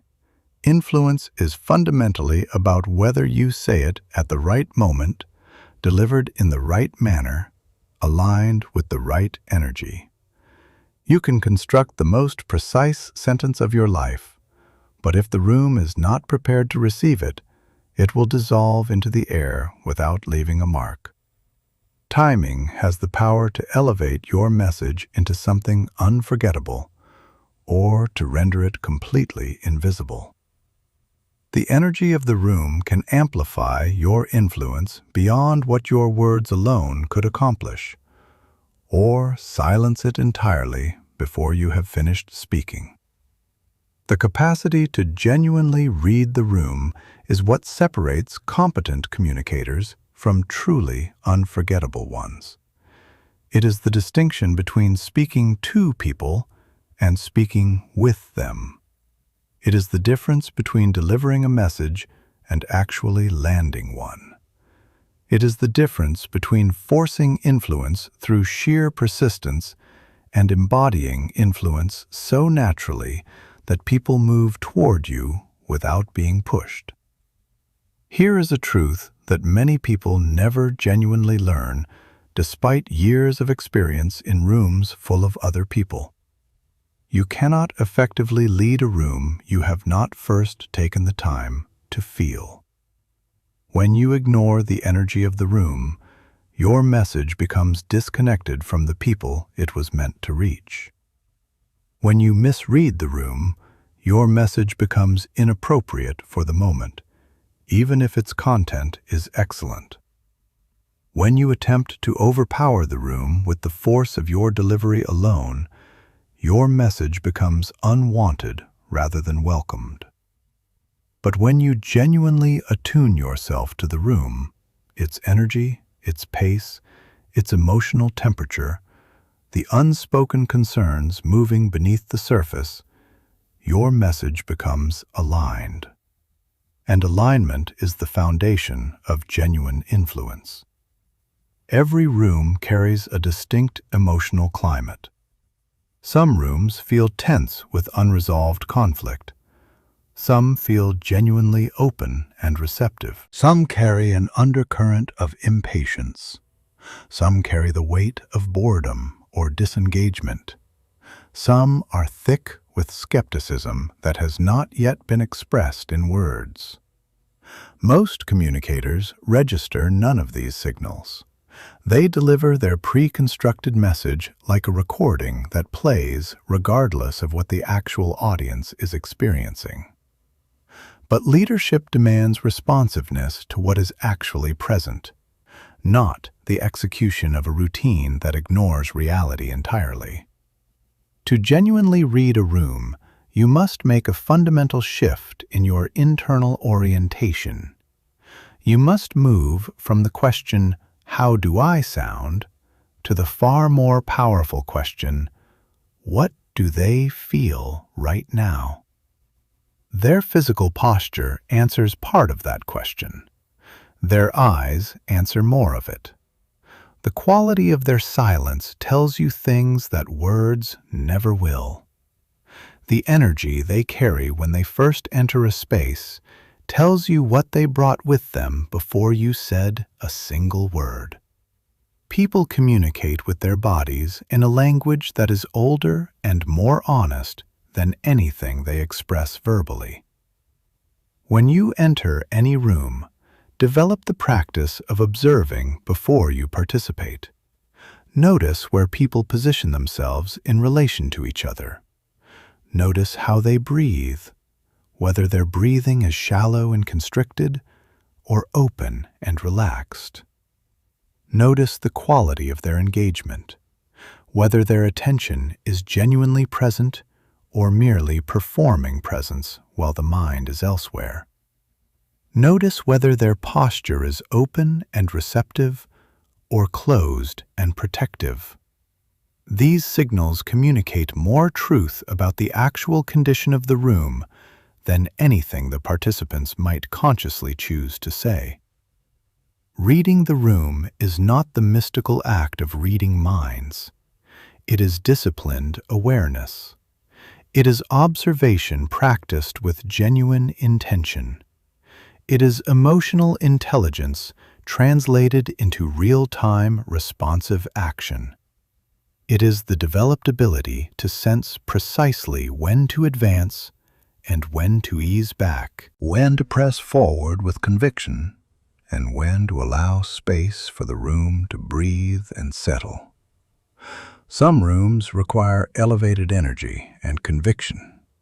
Some require a softer, more measured approach that creates space for people to feel understood before they feel directed. Some rooms want direct, unadorned honesty more than they want inspiration. Some need inspiration more than they need information. Some need structural clarity rather than charismatic delivery. You must speak to the energy genuinely present in front of you, not the energy you arrived hoping to deliver into. This is the point where many communicators fail in ways they never fully understand.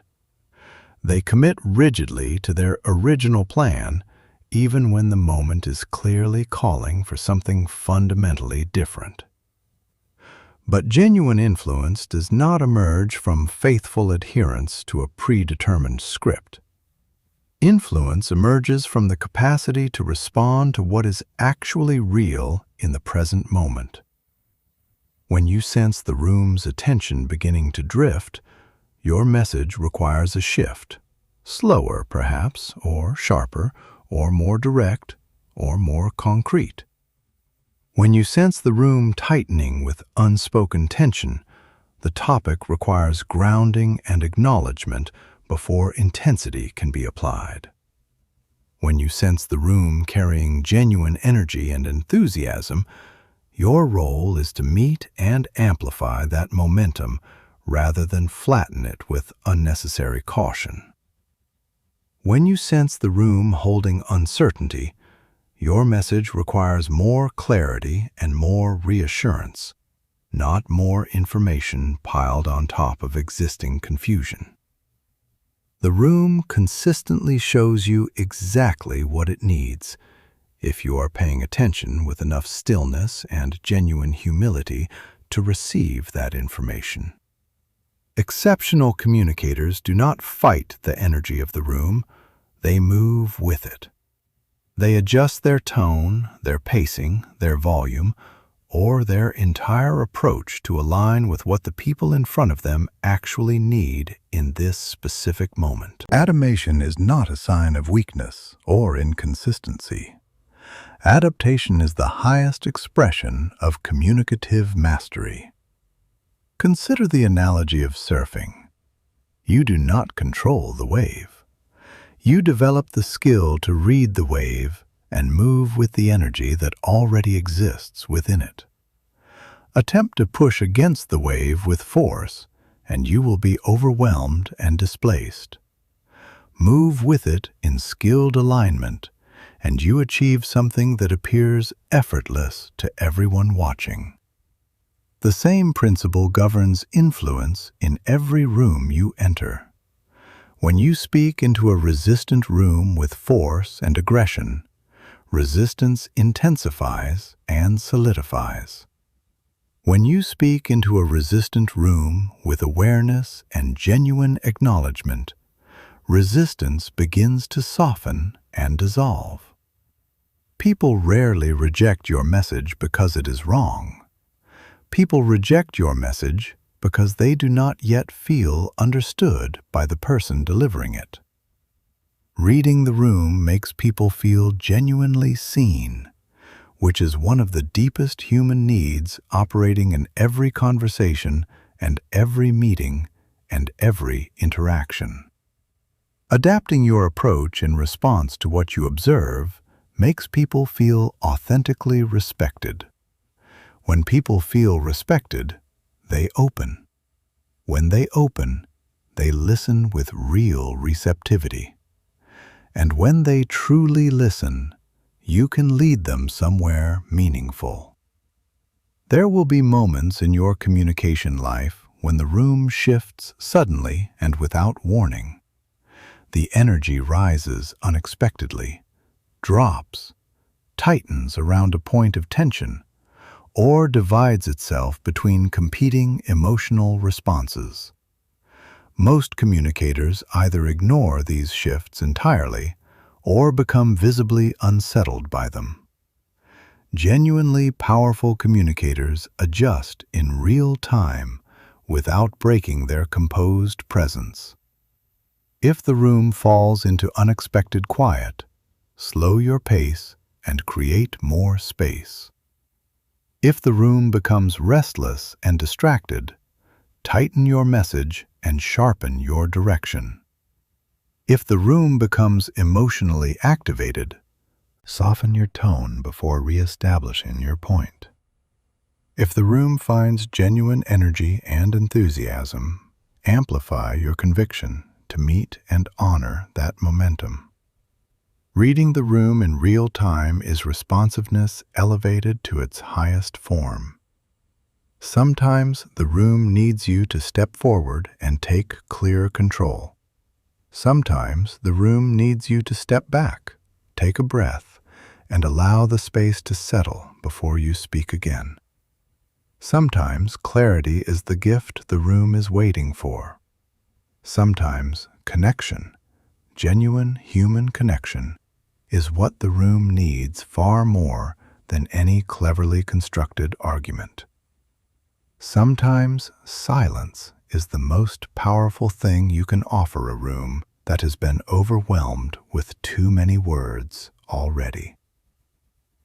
Influence at this level requires a particular kind of sensitivity, not sensitivity born of fragility, but sensitivity rooted in genuine awareness. When you step into any room, carry this understanding with you. The room is already communicating.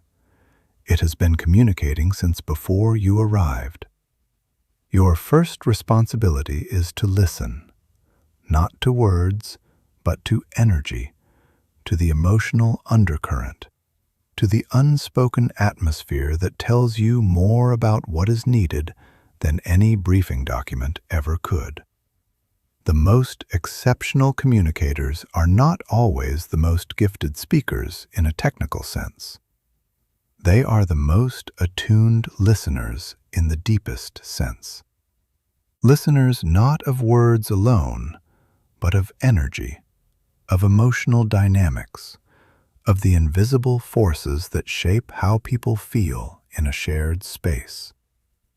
This depth of listening allows you to adjust in a manner that feels organic and natural, rather than forced or calculated. Your message retains its full strength, but your approach becomes genuinely adaptable.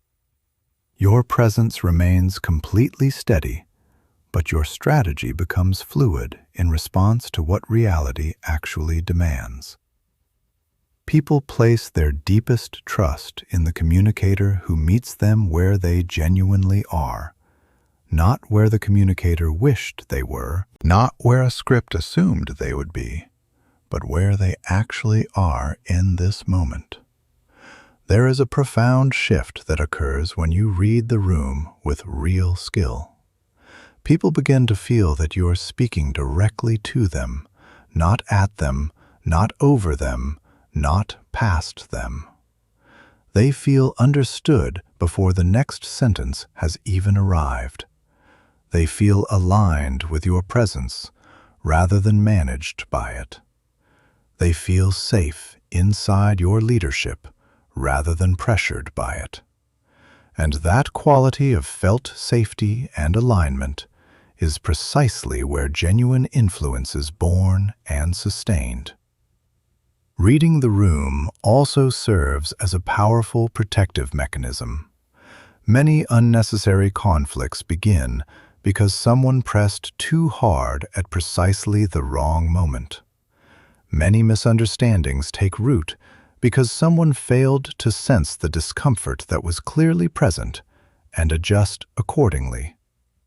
Many opportunities dissolve because someone did not adapt their delivery when the room was clearly asking for something different. The conversation itself was rarely the problem. The timing and the awareness, or the absence of it, were. Read the room, and timing transforms from your greatest vulnerability into your most consistent advantage. When you have developed the capacity to feel the room with genuine sensitivity, you stop fighting your way through communication. You begin guiding it. You move with the energy rather than against it. You lead without generating unnecessary resistance. People follow the communicator who demonstrates that they understand them. People trust the communicator who proves they can sense what is unspoken. People remember, for a long time, and with genuine appreciation, the communicator who adapted to them rather than demanding they adapt to the message being delivered at them. Reading the room is not a technique you deploy occasionally. It is a way of being present in every interaction. It is a commitment to placing the actual human beings in front of you at the center of your communication, above your prepared content, above your personal preferences, above your desire to deliver the message exactly as you rehearsed it. When you can genuinely read a room, you can lead it.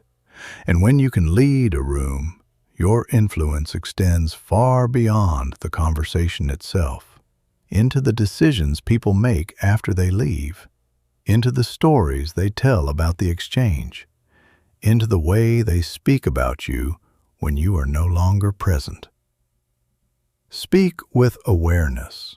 Speak with genuine sensitivity to what is real in front of you. Speak with the adaptability of someone who understands that the most important message is not the one you prepared. It is the one the room actually needed to receive. When you can read the room with this level of skill and intention, your influence becomes something that does not require force or performance to sustain itself. Principle 10. Return to the fundamentals until they become you. Mastery is not constructed on the advanced. Mastery is constructed on the fundamentals, practiced with consistency, executed with deliberateness, repeated with the kind of patient intention that most people abandon too quickly in their search for something newer and more exciting. The simple things done with extraordinary consistency create more lasting impact than any sophisticated technique applied occasionally and without genuine depth. Exceptional communicators do not chase the newest frameworks or the most elaborate strategies. They sharpen the essential disciplines until those disciplines are no longer something they practice. They are something they have become. Here's a truth that the most effective professionals in any field eventually confront with complete honesty. You do not rise to the level of your aspirations. You rise to the level of your daily disciplines. The fundamentals of genuine communication are not complicated. Clear thinking, precise word choice, composed tone, intentional structure, governed emotional response, attuned awareness of the room. None of these is dramatic. None of these generates immediate applause. None of these impresses anyone in isolation. But when practiced with consistent repetition over meaningful time, they transform you into the kind of communicator people trust at first encounter, before they can even fully explain why. Most people want the results of mastery without the process of repetition. They want confidence without sustained practice. They want clarity without the discipline of deliberately cultivating it every single day. They want influence without the patient, unglamorous work of refining their fundamentals again and again until those fundamentals have become genuinely instinctive. But influence is not an accident, and it is not a gift. It is a habit, built through thousands of small, deliberate repetitions that accumulate into something unmistakable. Consistency is the architecture of mastery. Repetition is the raw material from which skill is constructed. And mastery is what becomes visible when repetition has been practiced long enough that it has merged with your identity rather than remaining something you consciously perform. Consider the greatest athletes, artists, and leaders across any field you deeply respect. They do not spend the majority of their training hours on the most complex and advanced elements of their craft. They return to the simplest things, again and again, with full attention and genuine respect for what those simple things contain. They understand at a deep level that the fundamentals do not merely win individual performances. The fundamentals build entire careers and create lasting greatness. Communication operates by identical principles. Clarity becomes measurably sharper when you practice it with deliberate attention every single day. Your tone becomes steadier when you train your breathing and your internal state as a consistent discipline rather than a crisis response. Your word choices become stronger and more precise when you make intentional language a daily practice rather than an occasional concern. Your message structure becomes natural and automatic when you use it consistently across every form of communication, not just the high-stakes moments. Your emotional governance strengthens every time you choose a deliberate response over a reactive one, even in the smallest and seemingly least significant interactions. Mastery is repetition made visible over time. Most people abandon the fundamentals too early. They engage with a skill, notice the initial improvement, experience the satisfaction of early progress, and then immediately move on to something newer and more stimulating. But genuine mastery does not emerge from breadth of exposure. It emerges from depth of commitment. Depth demands returning to the same foundational practices over and over, not because you have failed to learn them, but because each return reveals a new layer you are not yet ready to perceive at your previous level of development. Repetition does not make your communication mechanical or robotic. Repetition makes your communication reliable. Reliable presence, reliable clarity, reliable authority. This reliability is precisely what distinguishes genuine leaders from people who perform well only when conditions are favorable. Leaders are not effective by fortunate accident.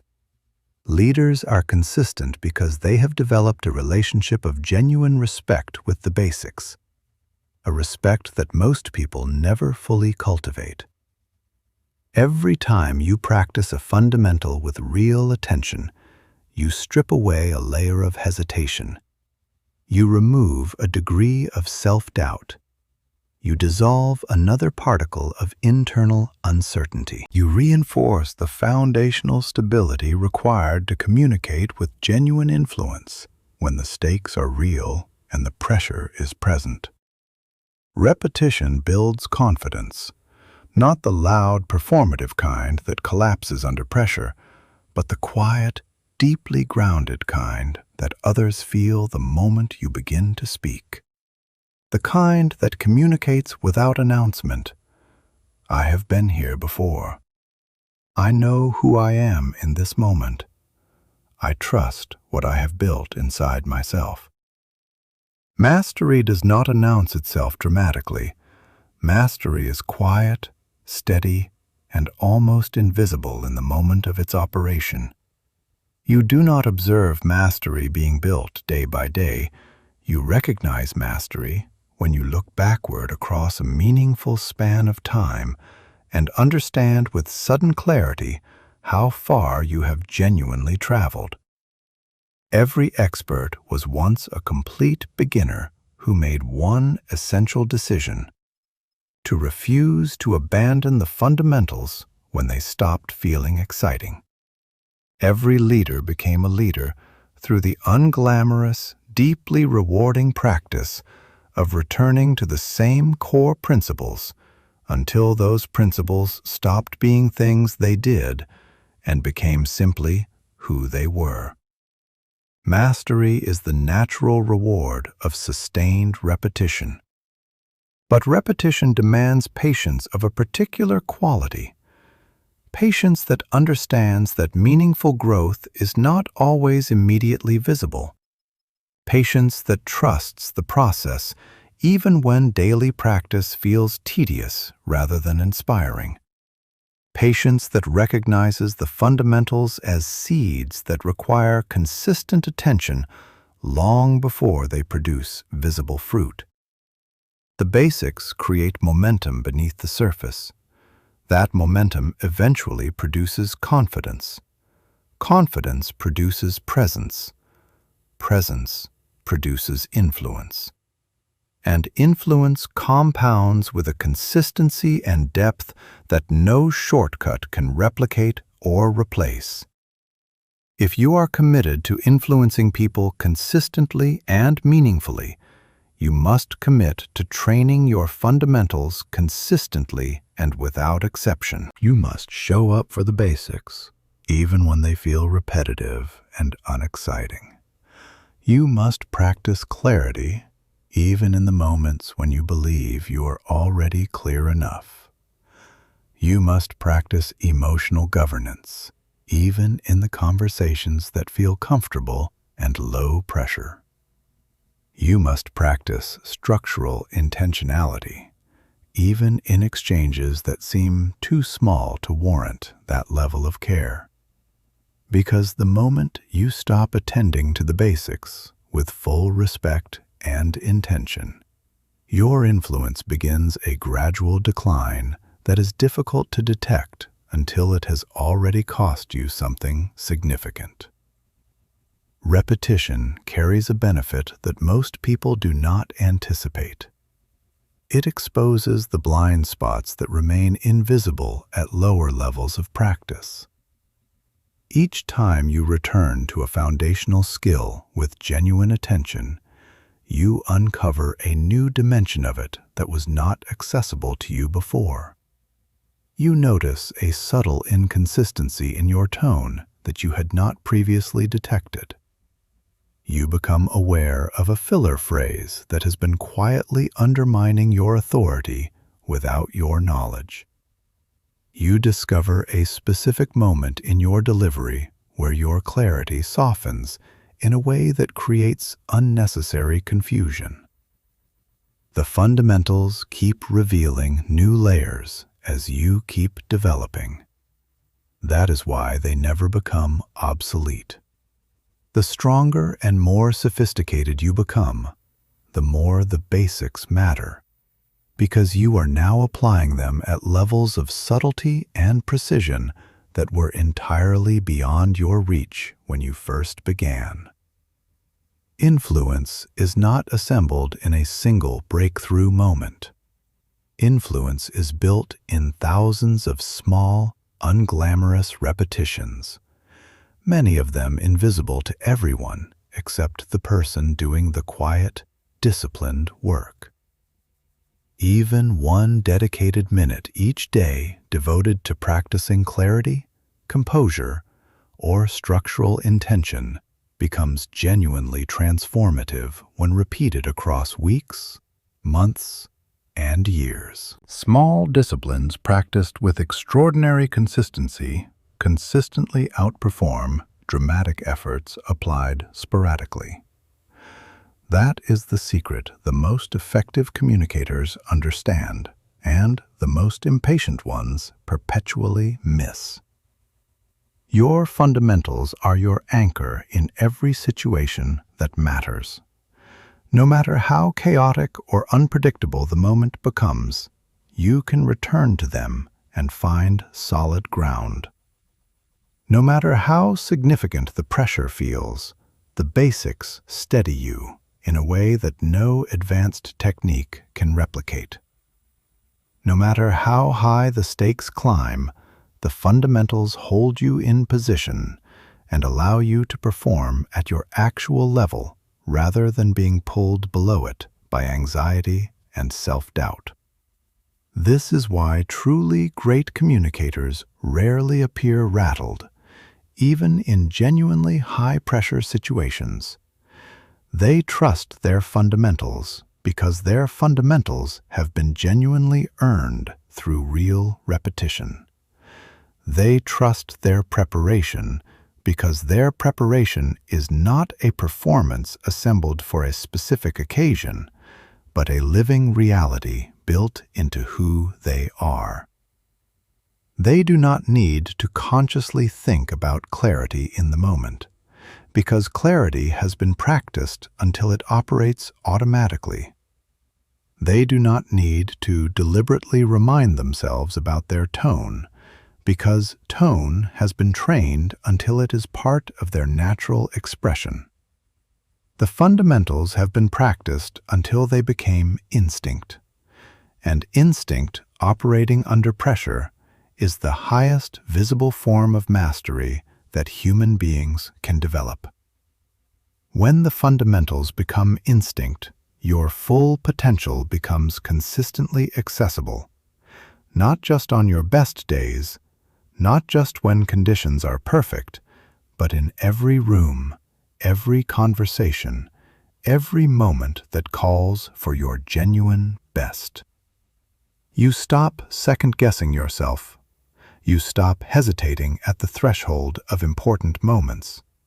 You simply bring yourself, composed, clear, deliberate, and fully present, and let the thousands of quiet repetitions do their work on your behalf. Mastery is not perfection. Mastery is consistency. Mastery is identity. It is the deeply satisfying experience of becoming someone who honors the fundamentals as the most valuable tools in their possession.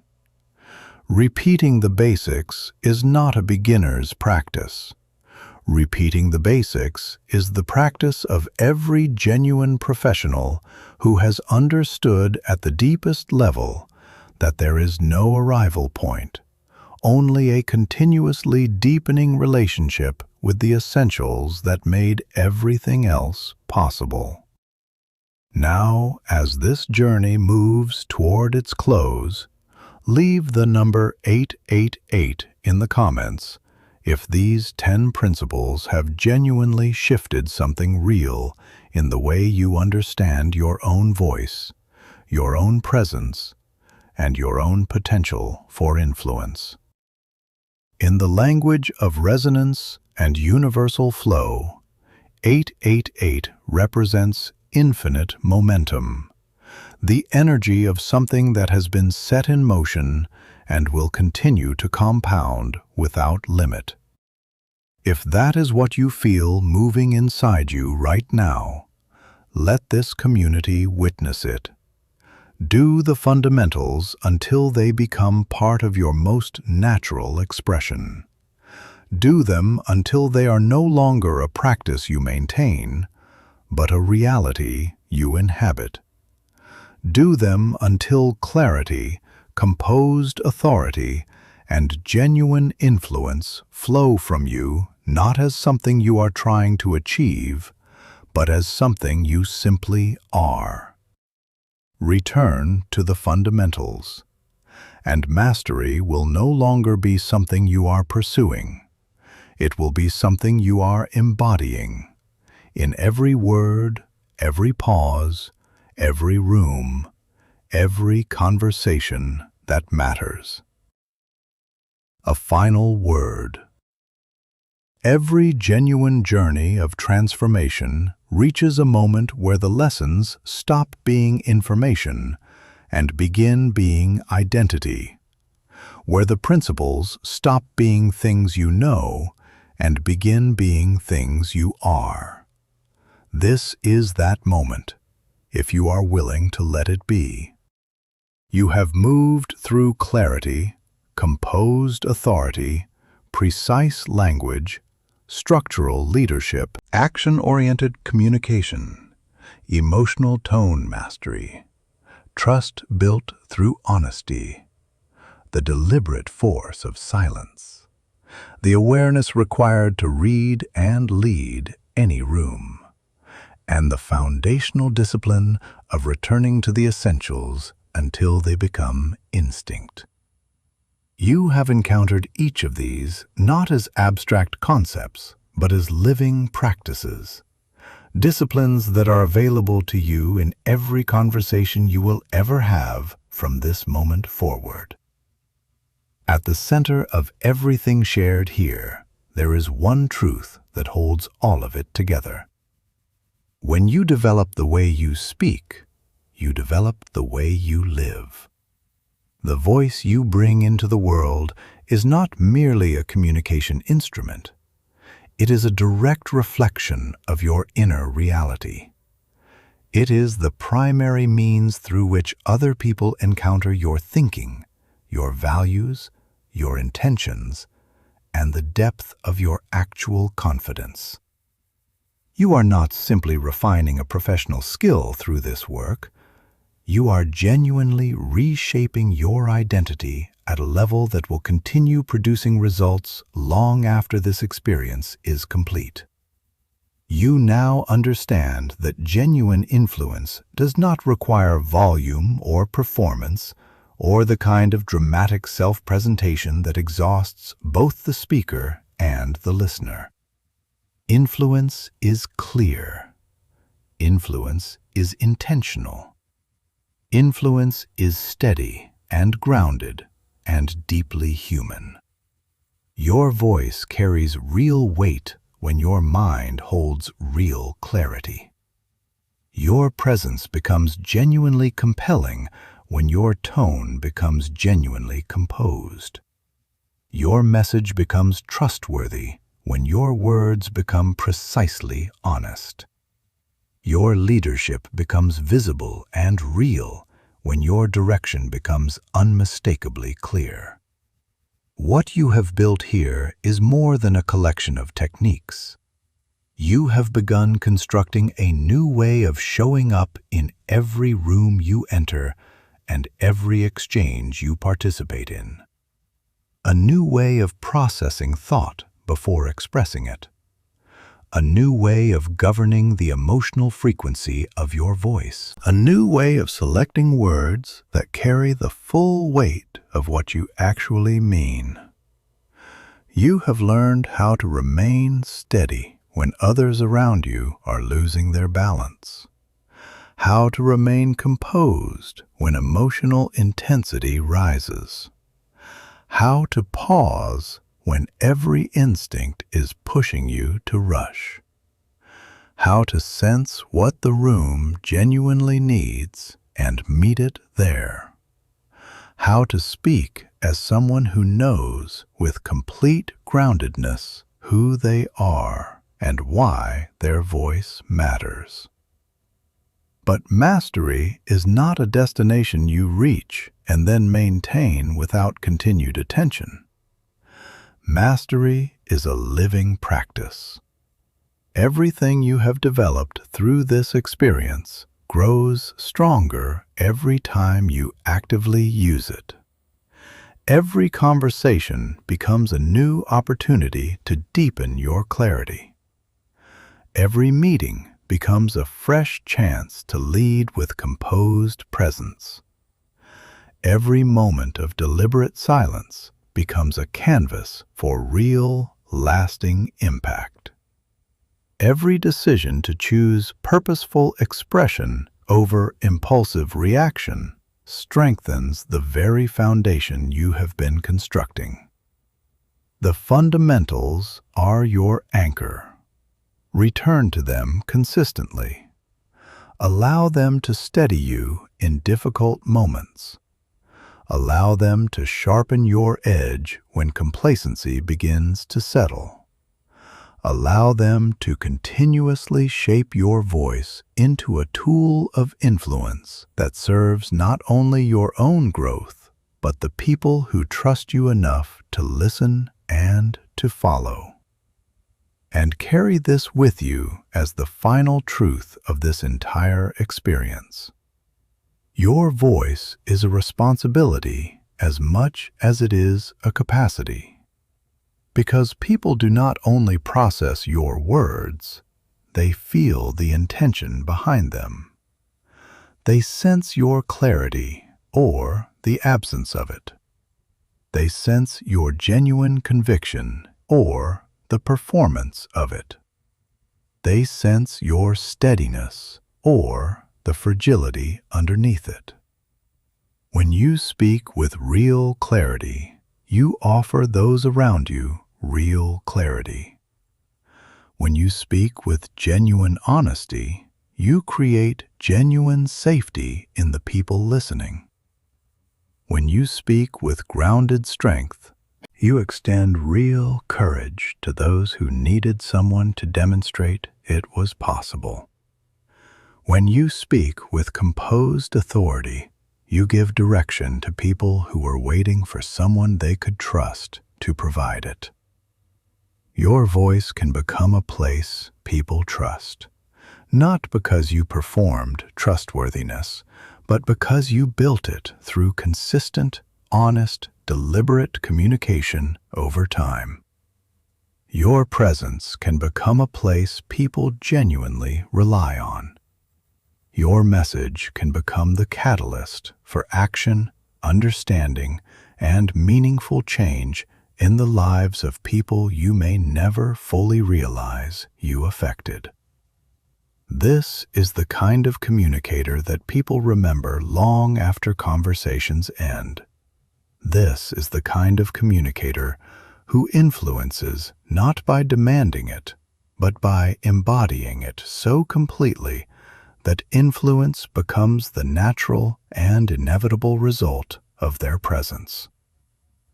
You now possess everything you need to begin building toward that level, not as a distant aspiration, but as a daily practice accessible in every interaction starting from this moment.